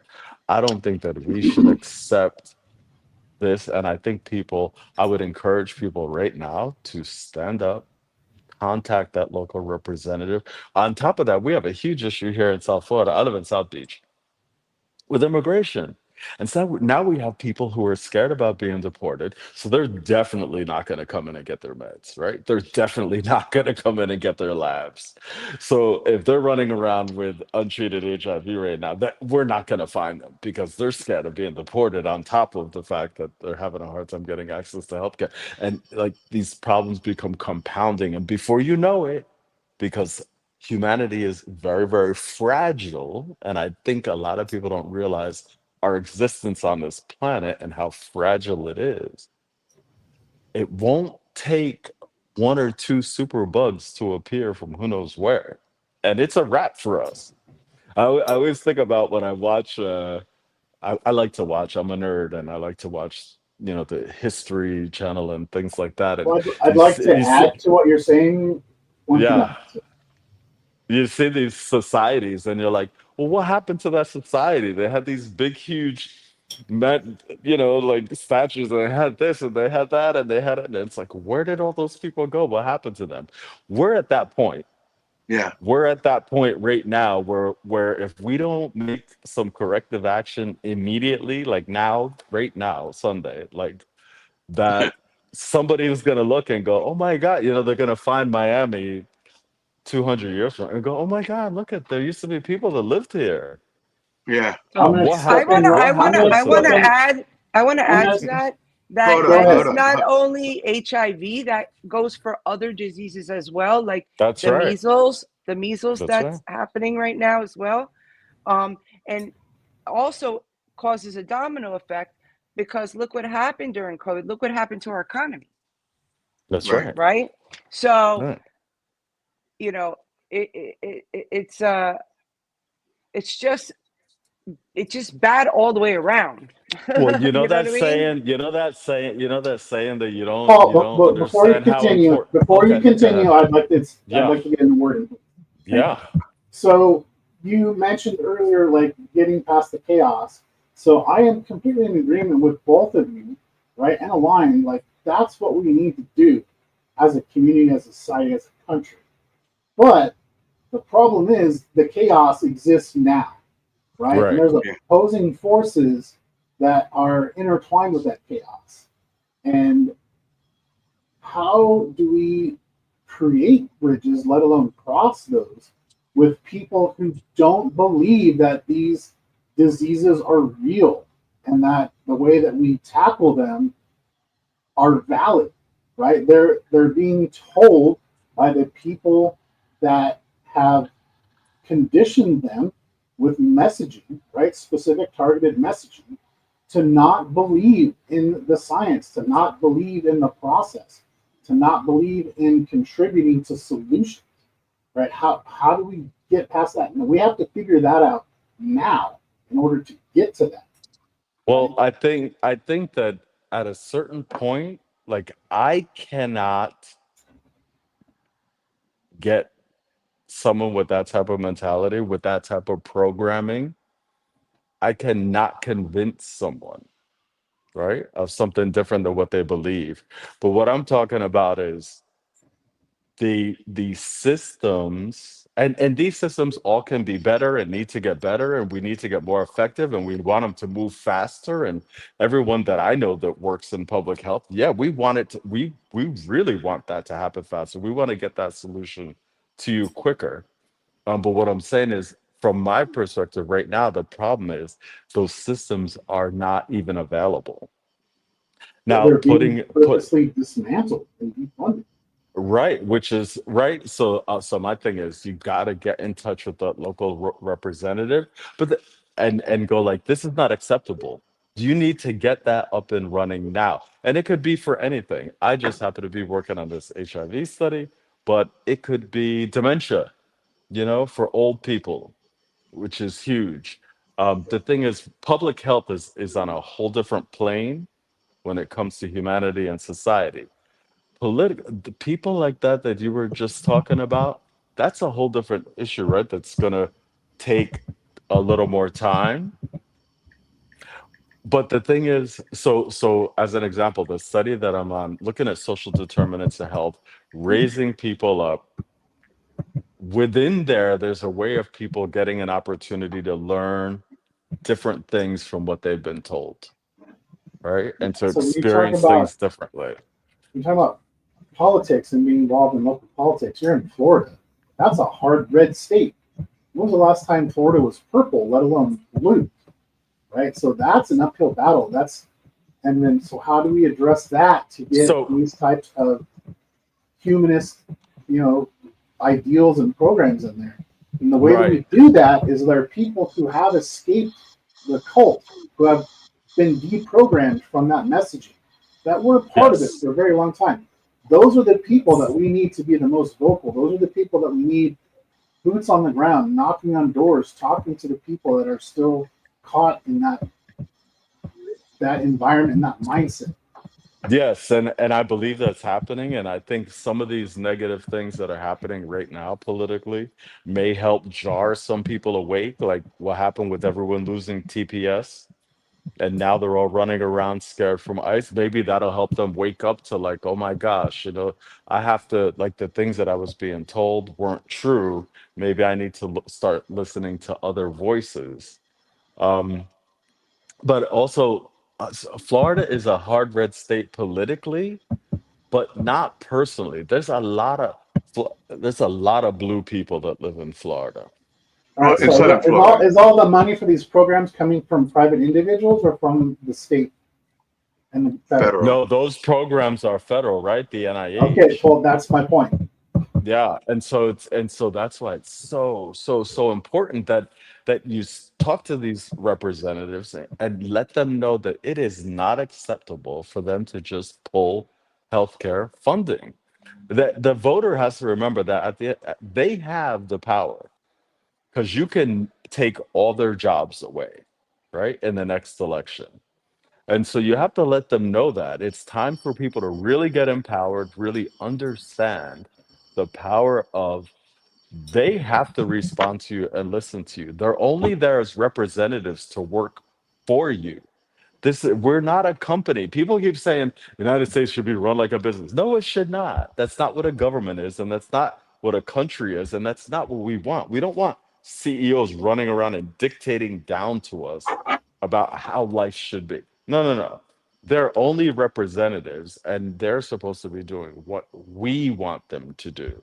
And we need to flip that paradigm immediately now and start telling them what we want done.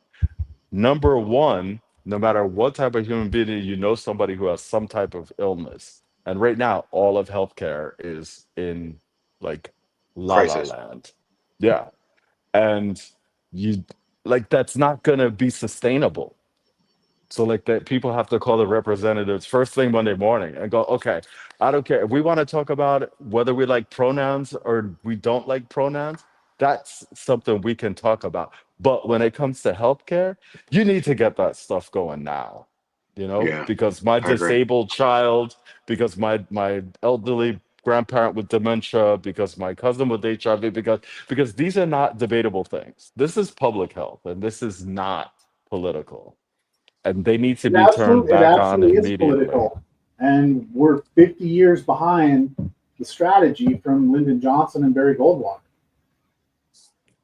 The thing is, we're here now at 2025, and there are things that can immediately be done that Name need to five. be done now. You know what Name I five. mean? And that's what I mean about it's not political. What I mean is political discussions and debates and academia. I love all that stuff. I can sit and do that for hours, but that's not this. This is, we need to be able to respond to patients who are in crisis now. Yeah, We need I to be Yeah. agree. able So to I asked you, respond to. right? Are we going to Yeah, rely on the altruism of private, wealthy I million would love it. billionaires? I would love it. I went to a Because that's not meeting. happening because they're telling the politicians that they want lower taxes and that's it. So, but Yeah, and without Well, any of no, also, well, that, no, well, no, well, no, no, no. That's not actually true. I went to a meeting last week here in Miami and downtown Miami, and it was venture capitalists in the room and hedge fund people, and all they do is invest in healthcare. And it's Invest how? hundreds, invest in all types of ways, invest in research programs, and invest mostly it's all in research Okay, so it's and enough trying to to help. continue the programs then? Is that what you're saying? I don't know. In my program, I went there to ask. See, Okay. my what they invest in, the meeting that I was in, what they invest in is medication, therapeutics, right? And also technology, things that they can get to market. How do we get medications to market quicker? Somebody Sure. may have come up with a great thing that's going to work great, say for depression. I'm making this up, right? But that medication is now stuck in the track of waiting for FDA approvals and things like that. How do we get this system to work a little bit quicker so that we could get people relief quicker? And so they donate into the research, make sure that the research scientists and the doctors have the things that they need, have access to all the things that they need, beakers and paper and computers and rooms and Wi-Fi, and so that they can do the research and the work that they need to do to find the solutions that we need. And so there is, and I've worked with other hedge fund people in the past who also, I was shocked at how many hundreds of billions of dollars globally were going into some of these things. The thing is that what they mentioned, right? These are all private entities, is that at the end of the day, none of them can afford what a whole country and a whole government can afford. And that it's really, Okay, so really then important. It's how do you take the politics out of it then? So you're telling me uh, that it's not political, but all of the funding that we're talking about for the last quarter century has come from the government, whether it's state or federal. And now you're saying that we're going to just benevolently rely on private capital no, no, venture we won't. No, we won't be to able be to. humanist and altruistically fund all of these programs out of their own pocket. No, no, they won't be able to. No, no, no. That's what I'm Exactly. saying. They won't be able to. No, that's not So what I was so saying. so So what are you saying? when I say it's not political, what I'm saying is public health. I'm talking about humanity, right? Hmm. When you catch COVID and die, that whole political discussion that was going on about whether you should wear a mask or not is irrelevant, right? Because I the think virus I Uh, is think going, I the think you're virus is people, going saying to. you're the saying people that it with shouldn't be masks died, partisan. It should be unless numbers of the bipartisan people who didn't. healthcare, right? Is that we as human beings, we need to look at, wait a minute, there are certain things that are foundationally way more important. Yeah, Yeah, way more necessity. important than this political discussion.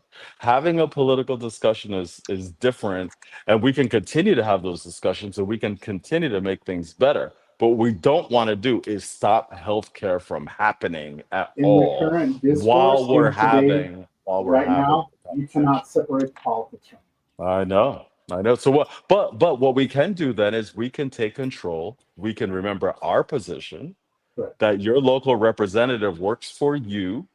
They have to respond to you. If they don't, you can vote in a person who will.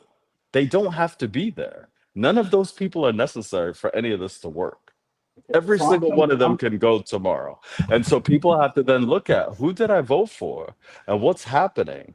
And what can I do different? What I can do different is I can make sure that the person that I vote for next is going to actually work for me and have my best interests at heart, yes. and make sure that they're doing the things that I need for my life. I see your hand, William. Thank you, sir. So I wondered if you would talk to Michelle R.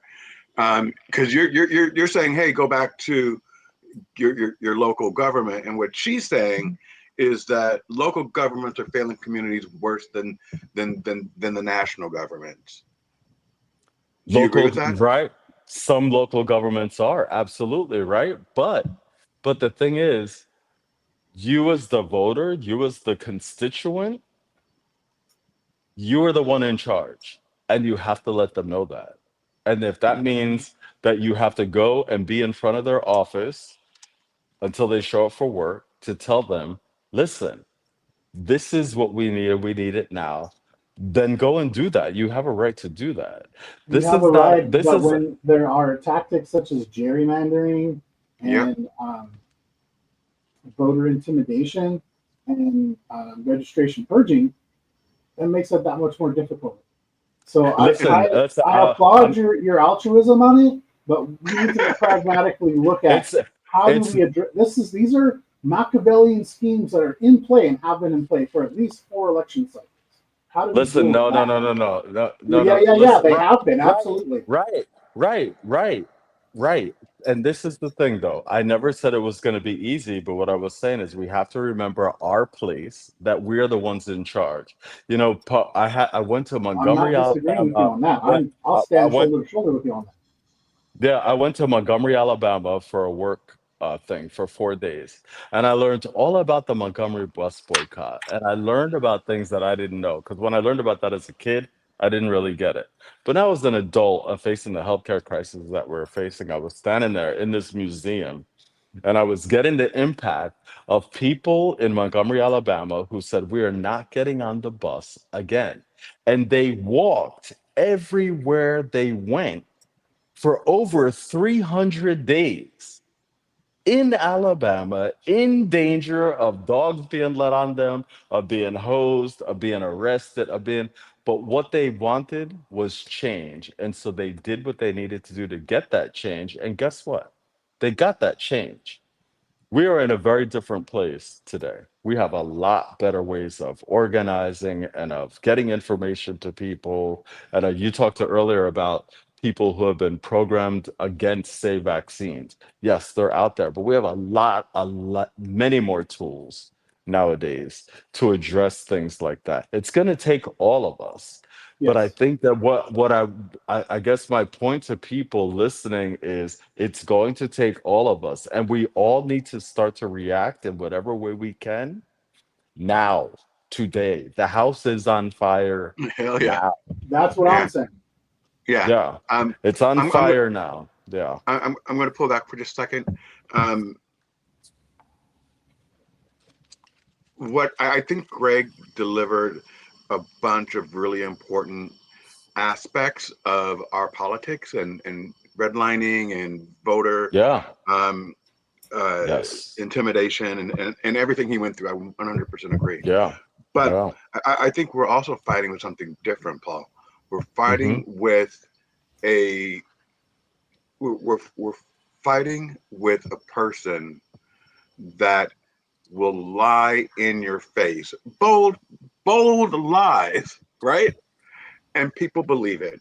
You know, I have a very good friend from Venezuela, and he's proud of his MAGA hat, proud of it. Still, like today, are you okay? Yeah, I'm fine. I'm just changing diapers because he's not getting his information from the right sources. He's Right, probably doesn't understand that his TPS is in jeopardy and that he can get right. deported just because this administration wants to make their quota, wants to get their Yeah, numbers. yeah. So, how I have a couple of questions. A So couple of wait, before you go to that question. So in yeah. that case, right, with your friend, first of all, if he has TPS, he's at risk of being deported because there isn't more TPS. But my thing is this: when someone comes into the healthcare clinic, we don't ask your political affiliation. And I Hmm. have lots of patients that come in that are on HIV meds and that have all kinds of healthcare problems. And I know their political views because they put them on Facebook. But when they get Right. sick, they come in and they need help. My thing, what I was saying earlier about healthcare, public health being non political, is that we have to be able to still take care of people despite the politics. And I so agree when with you that. walk in, you can have whatever. I don't, but the thing is, they're gonna get sick. They need somewhere to go. We have to be able to respond. That's kind of what I was saying about foundationally. While the political discussion is happening, when people get sick, they need somewhere to go. We have to be able to respond to them. We can't just not be there because um, somebody else wants to have a conversation. These things have to happen at the same time. We have to turn healthcare back on. What was your other question? I would agree with that. However, the problem that we're facing and we have to deal with is that we have two different factions of Yes. political ideology. One of the Yes. factions, which is currently in the majority power in local, state, and federal government, has the mindset and mentality of you are different from me and you are not deserving of the same rights or Correct. resources or access that I do because you're different than me. And I don't like the fact that you're different. The other side is looking at it from the lens of we are all the same, whether what we look like, what we sound like, uh, whatever, and we all deserve to have the same rights, the same access, the same resources. Right. And so that You're is right. the You're challenge that we right. have right now. And to your You're point, right. I was right? Yeah, yeah. Yeah, we were having a discussion the other day. There was a really interesting video on about, the two different factions, right? And that there's an oligarch, there's a whole faction of oligarchs who believe that money is theirs and that all the money that they have is theirs and that you shouldn't have any benefit from what they consider their money. They don't take into account the fact that they don't have any money without the person showing up for work, right? Yeah. They make their money off the backs of other people, but they don't talk about that. They just see it as it's mine and I don't want you to have it. And then there's another side who are more the corporatists who are like people need to be taxed so that there's a big pool of money, so that there are plenty of resources, so that everyone has access. So one side is saying the oligarchs and the people who are in power now, the people you were talking about before, are of the mindset of this money is mine. I created this system, this rigged system that only benefits me, and only I should have access to that system. And then we have another side that says, no, no, no, no, no. Everyone, right? Nobody does anything on an island. It took everyone. I was taught this a long time ago. That cup of coffee that you have in your hand, right? When you're having that cup of coffee in the morning, think about how many people it took for that cup of coffee to be there in front of you. For the guy that picked the beans down in Colombia, to the truck driver that drove it down the hill in Colombia, to the person that put it on the ship in the port, to the person that took it off the ship in the port and brought it to the grocery store, to the grocery store person that rang me out, to the person that made the cup that I'm using, and all of a sudden I realized I'm just one little part of this huge and every little thing that I do. So there's one side that doesn't see that. They don't see themselves as being a part of just one little part of this huge whole, which is what we have to get to moving forward.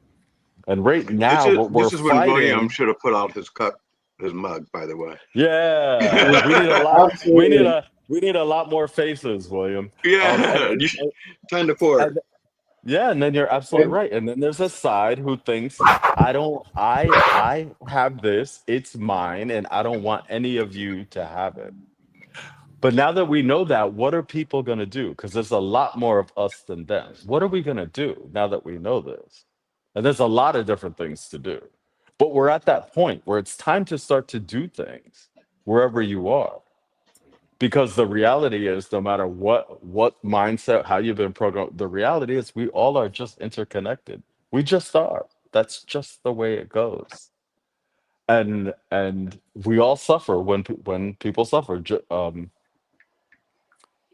Because I was saying it earlier, right? It's always this domino effect. It's always this like, oh my God, but then everything gets affected when one thing gets thrown out. And so we have to really look at that. We, the people, have to look at that. We cannot rely on these people to do it for us. We have to start to demand the things that we want for our society. What are we going to replace this chaos with? And then we need to start to immediately start taking those steps to get us there. Number one being, we have to turn healthcare back on. I'm really, really worried after living through the AIDS.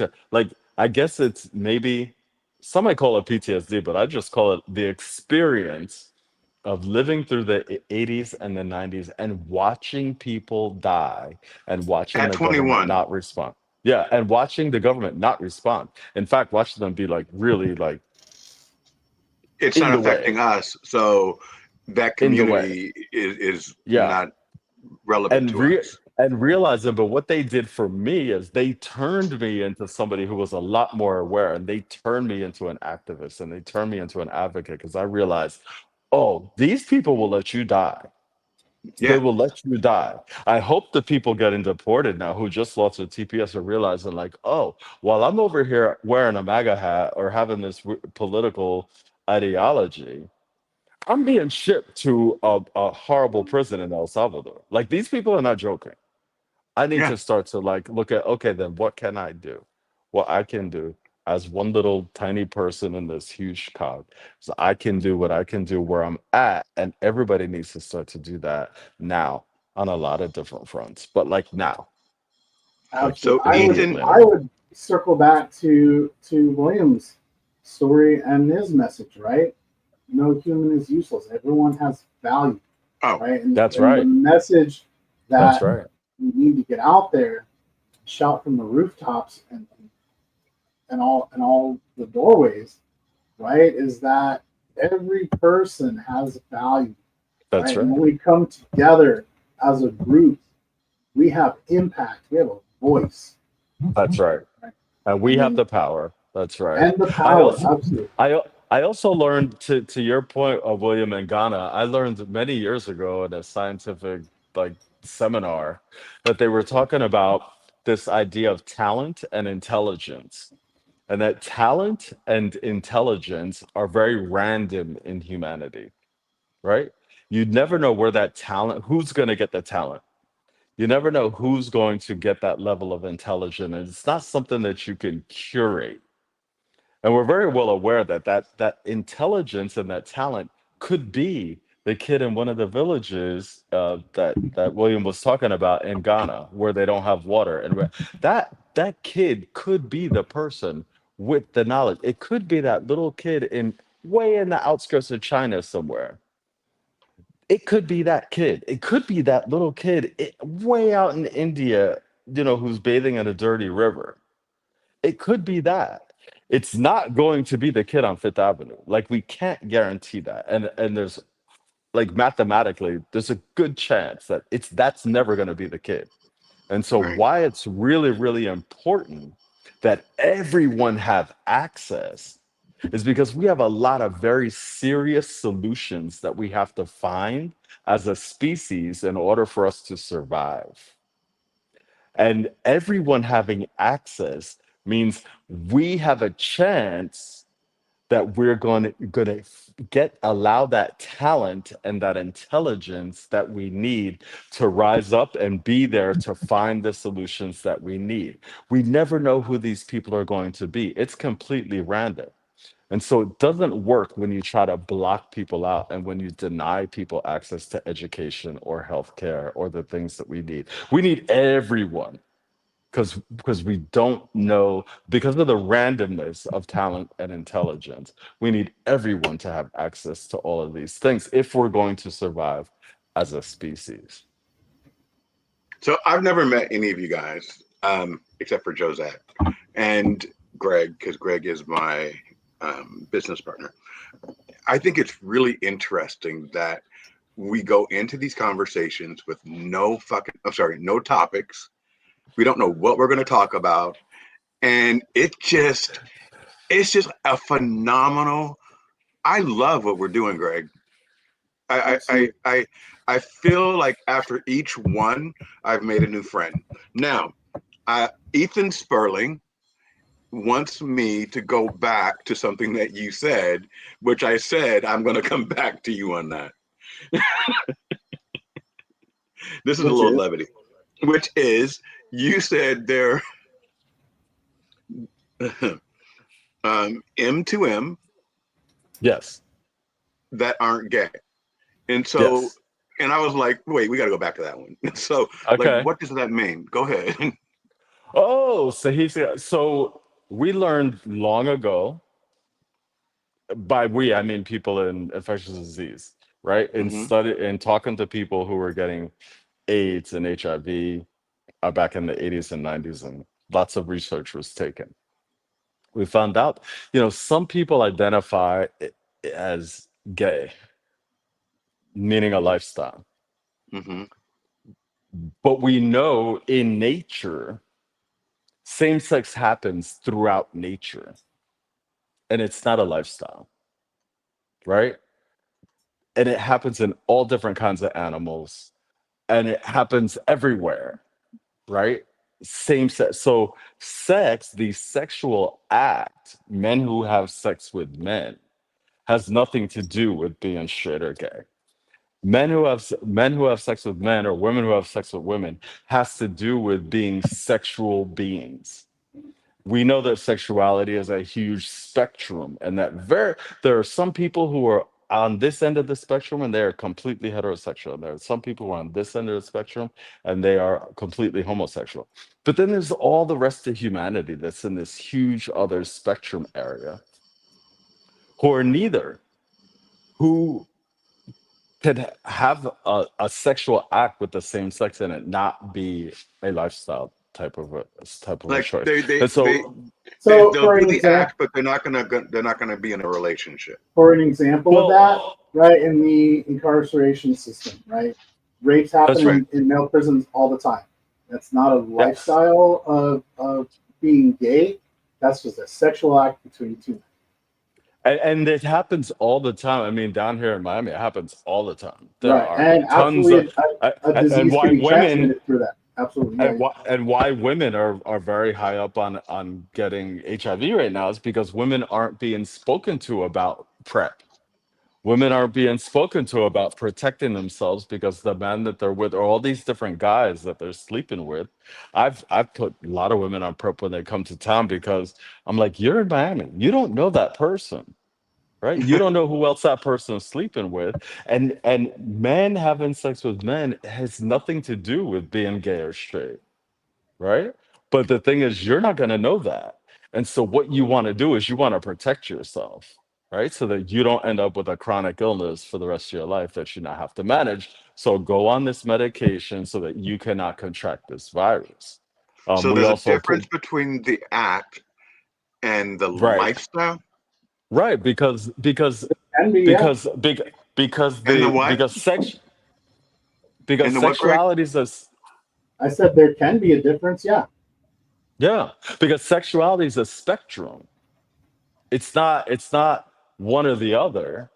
And it's a spectrum not just in human beings, but it's a spectrum in nature. It's a spectrum in all kinds of animals. And it's so we have been programmed to believe that a man is like this and a woman is like this, and that this is the way and that's that. But that's not true, right? That's what we believe. We've learned more in study and research and collecting data that's not true at all. That sexuality is this huge spectrum and that fluidity is very normal. And so why we in infectious disease started to say men who have sex with men is because we were not capturing people who had HIV because we weren't asking the right question. Because we were asking people, are you gay? And they were saying no, No, right. because they But weren't gay. they But then they were going out and spreading HIV because they had HIV, but we didn't know because we weren't asking the right question. So we so had if to, you sleep especially, with a man, you're not gay. It doesn't no, it's a necessarily make you sexual gay. act. It doesn't, no, absolutely not. Okay. All It's right. not And so, binary like that, Bill. It's not Okay. binary.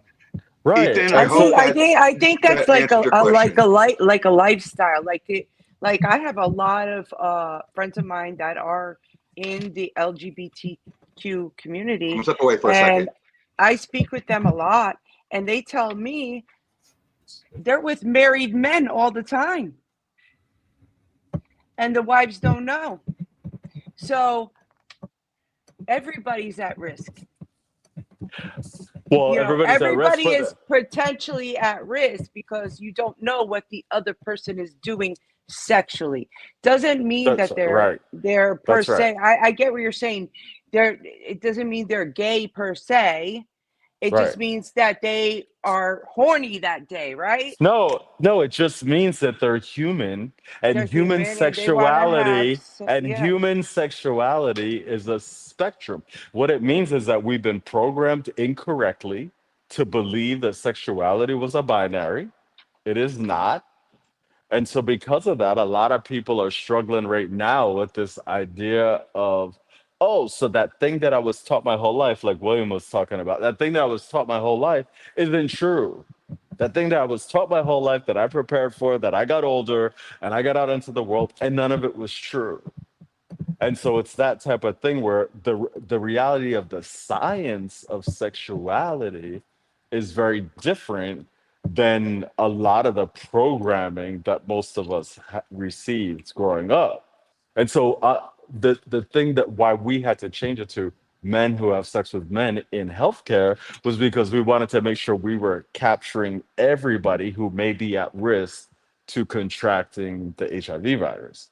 And so we had Exactly right. to leave labels to the side because those labels were making us miss people. So the person that So wrote in, thank you for writing in or asking that question. But that's a very important question. I'm glad you asked that. And sexuality has been around since what, BC? I mean, it's been. Well, since there's human beings, the thing is, That's right.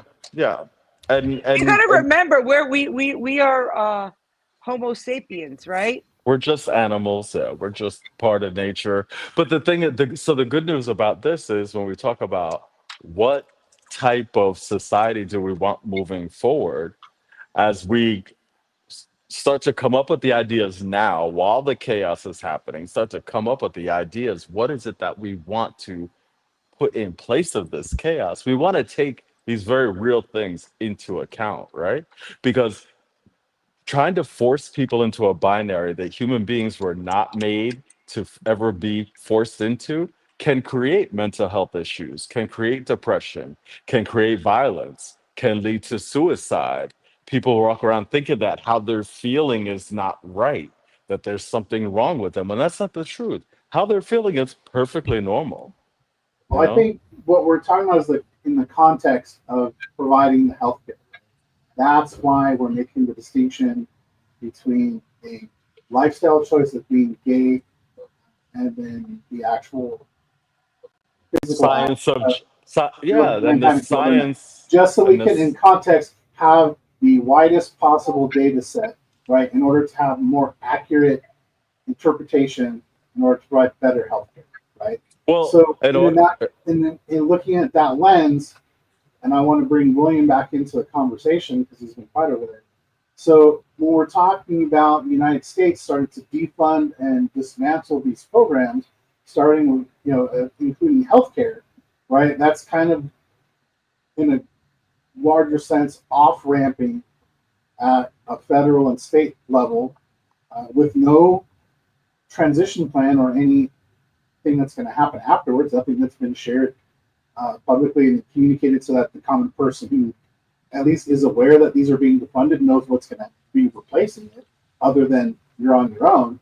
We're in opposition to that, say in Ghana and kind of Africa, where they're just starting to on ramp and scale up these kinds of services.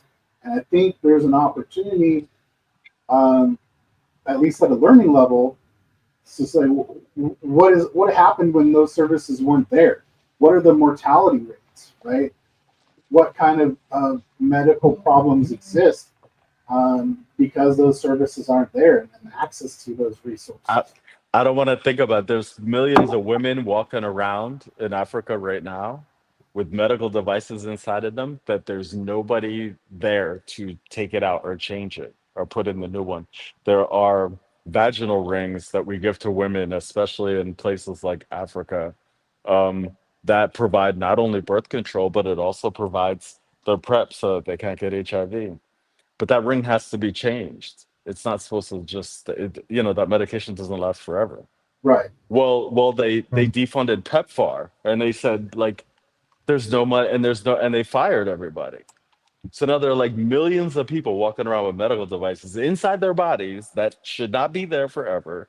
That there's nobody there to go in and change it and take it out and put in a new one. And that's what I mean about the fact that healthcare has to be turned back on immediately. Immediate, because those statistics you're looking for, we're going to end up with that data one day. But I don't want it to be that like 10 million people died because some politician decided that he wanted to turn off the funds. Like healthcare and these lives and human beings, like William said, every single person's important. And these things are way above these political discussions. But that's what's happening right now. There are people walking around with medical device that they can't go to their follow-up appointment because there's nobody there because everybody's been fired.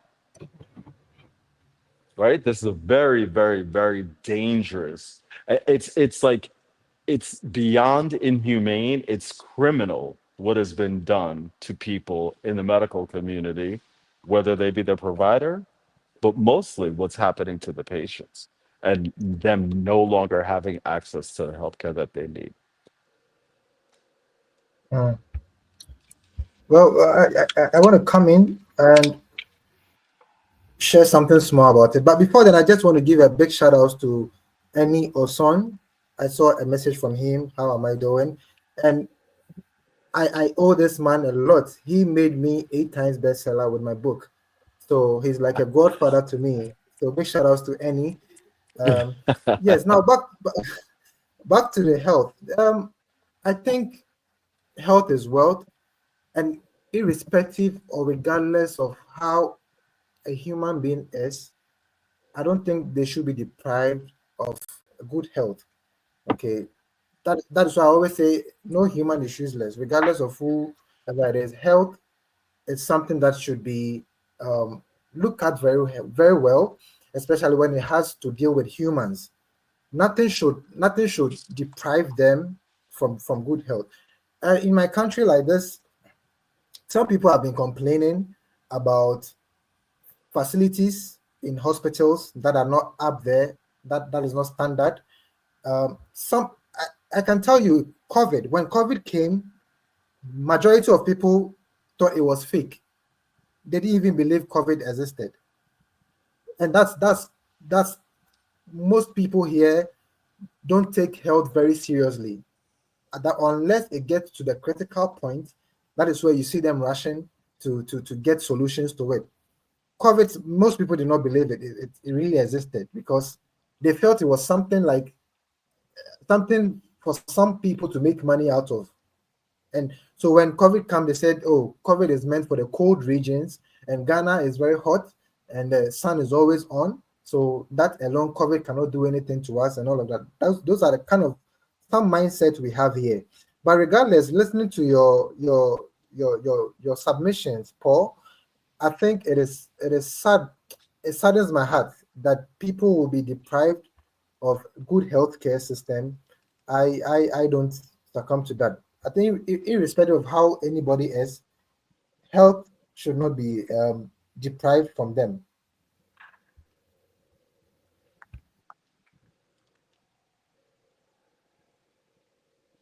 What's the healthcare like in Ghana?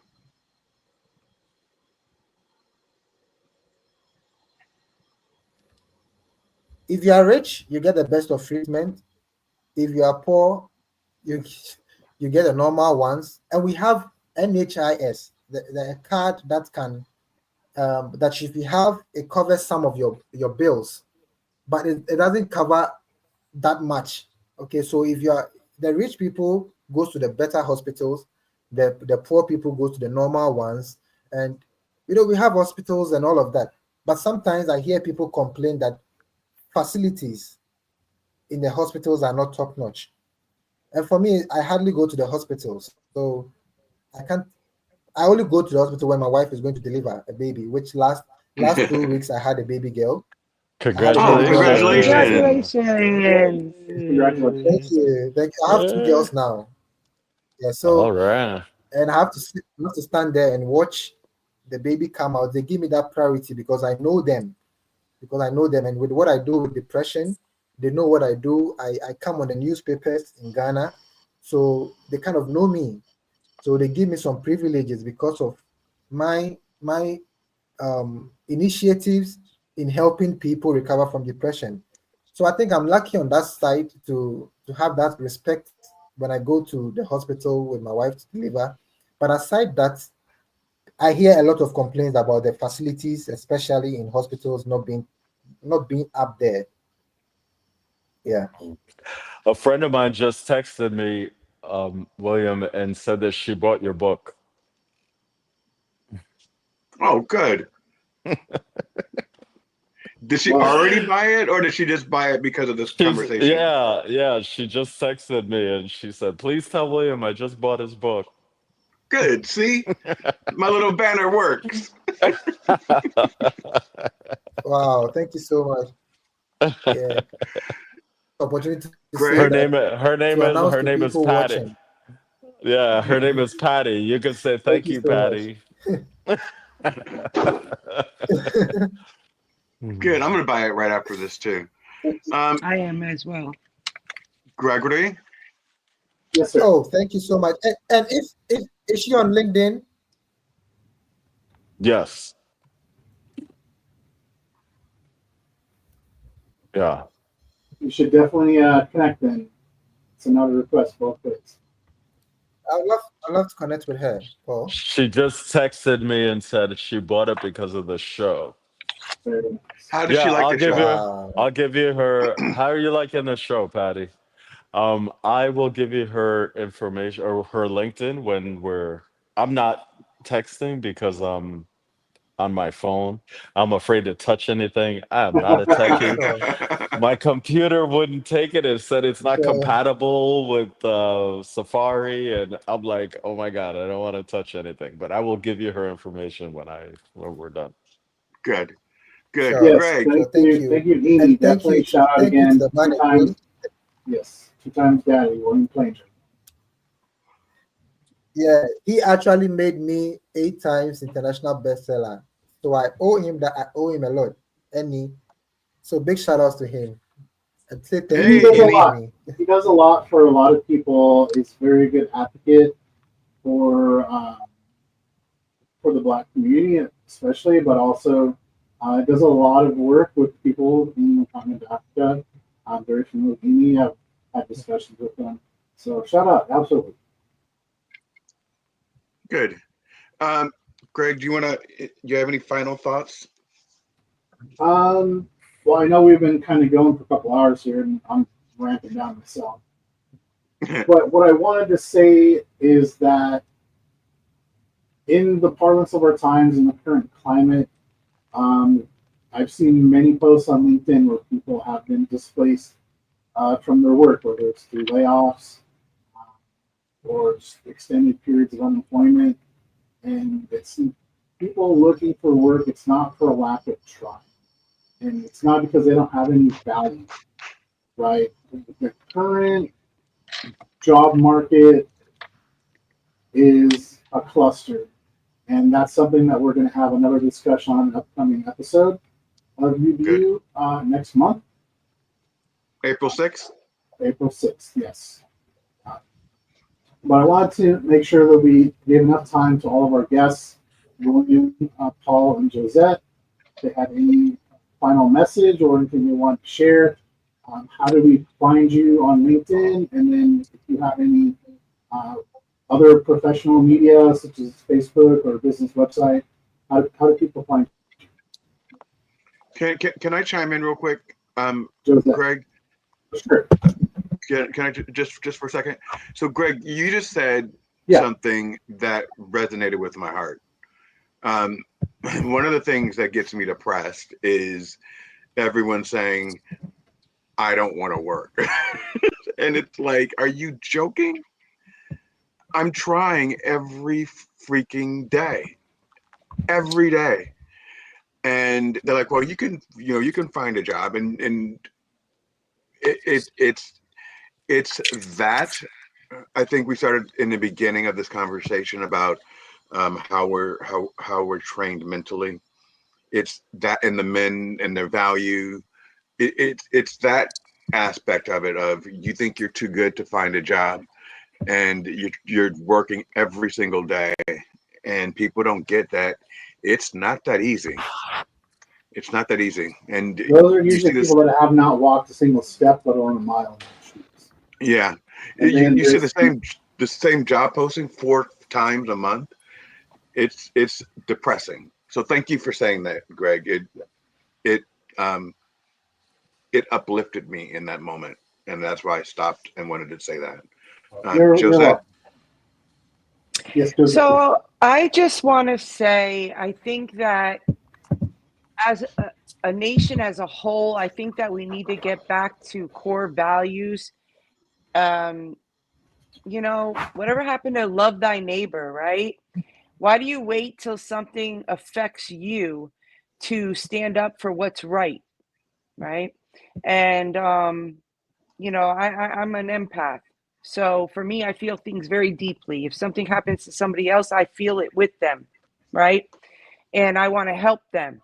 And I think that if all of us just love each other and, love our differences, and, like they always say, it takes a village, right? It's going to take a village to get this thing turned around and get this ship going in the right direction for everybody's best interest. We need to look out for everybody as a whole, not just be selfish and worry about yourself, right? Mm. So I just want to put that message out there, and like the late great John Lewis said, let's go get into some good trouble, and let's Right fight after the John Lewis quote. fight the good fight. There you go. I'm in Yes. that. All right. So Paul just took a pee break. How are Hey, you? I just want to thank you guys. I want to thank Josette for connecting me. It's nice meeting everyone. I think these conversations are so, so important. And they will continue to be important going forward. I am on Facebook. I have decent sized following. I'm on Instagram, and then I do a TikTok show called It's Time to Talk About It, which is basically the same type of thing where we're just having these organic conversations.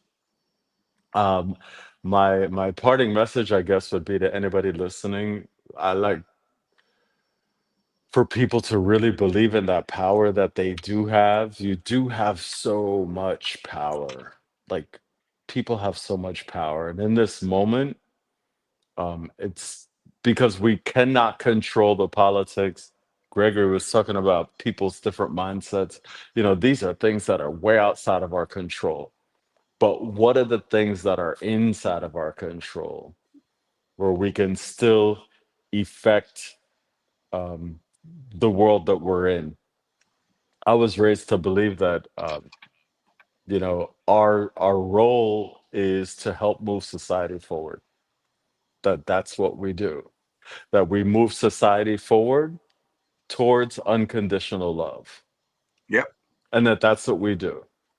And we do that by being that, right, and spreading that. And so I would just like to encourage everybody to recognize that within themselves, to realize the power that they have within themselves, to not be afraid even in this chaos, and to dream in this moment about what do you want to replace this chaos with, because we really need to start to make those plans now, and then start to institute them so we can go to our representatives and go, this is what I want.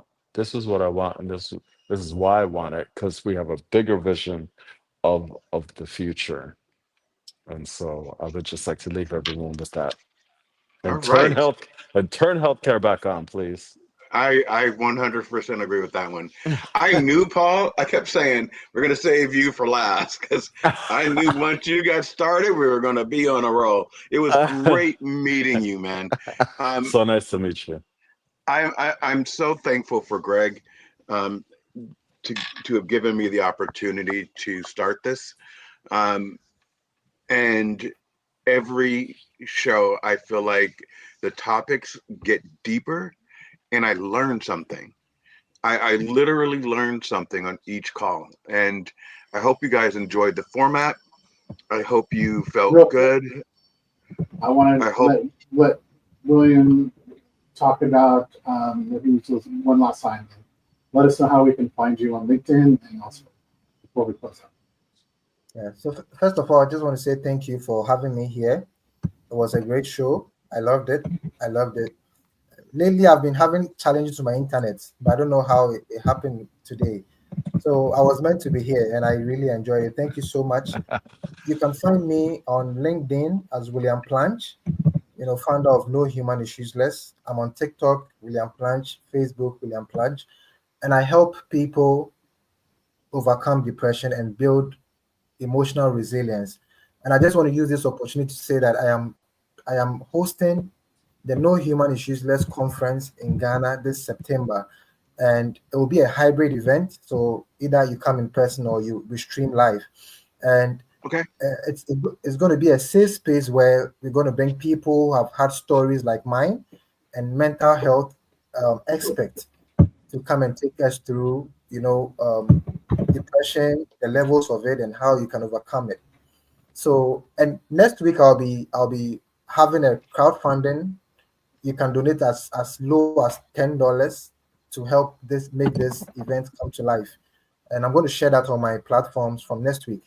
So signing Okay. off, I just want to tell everybody that you are special. When you go through struggles, when you go through pain, it shouldn't bring you down. It should let you know that there's something hidden, something special hidden inside of you that needs to come out like these marks. So never look down on yourself, never look down on any human being. Every human being is special. Every human being has something deep that needs to come out. And sometimes it takes struggles and pain to bring it out for the world to see. Thank you very much. You're very welcome. Where do we buy the mugs at? Yeah, I want a So the mug. marks, How do we buy the mug? so with the marks, you need to order, and then I ship it here from Ghana. Otherwise, apart from my book that you can get on Amazon and my T-shirt, I also have the T-shirt, No Human is Useless T-shirt, as online. But for the marks, I make them in my room here in Ghana, and I ship it Okay. out. So we can All talk right. about that offline, and we get it done.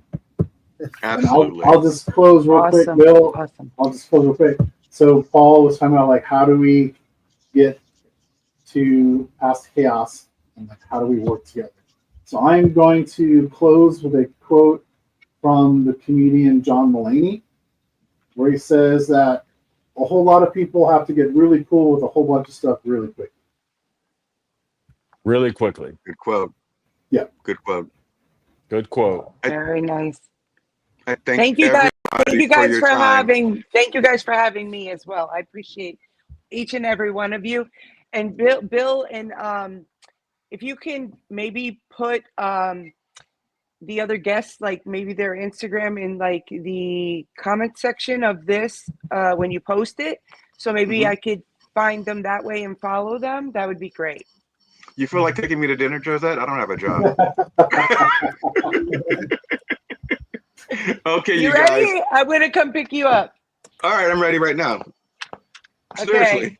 All right, Okay. Yeah, bye. seriously. Bye, guys. Okay. Bye guys. Take care. Thank Thank Thank you, you so you. much. everyone. Bye.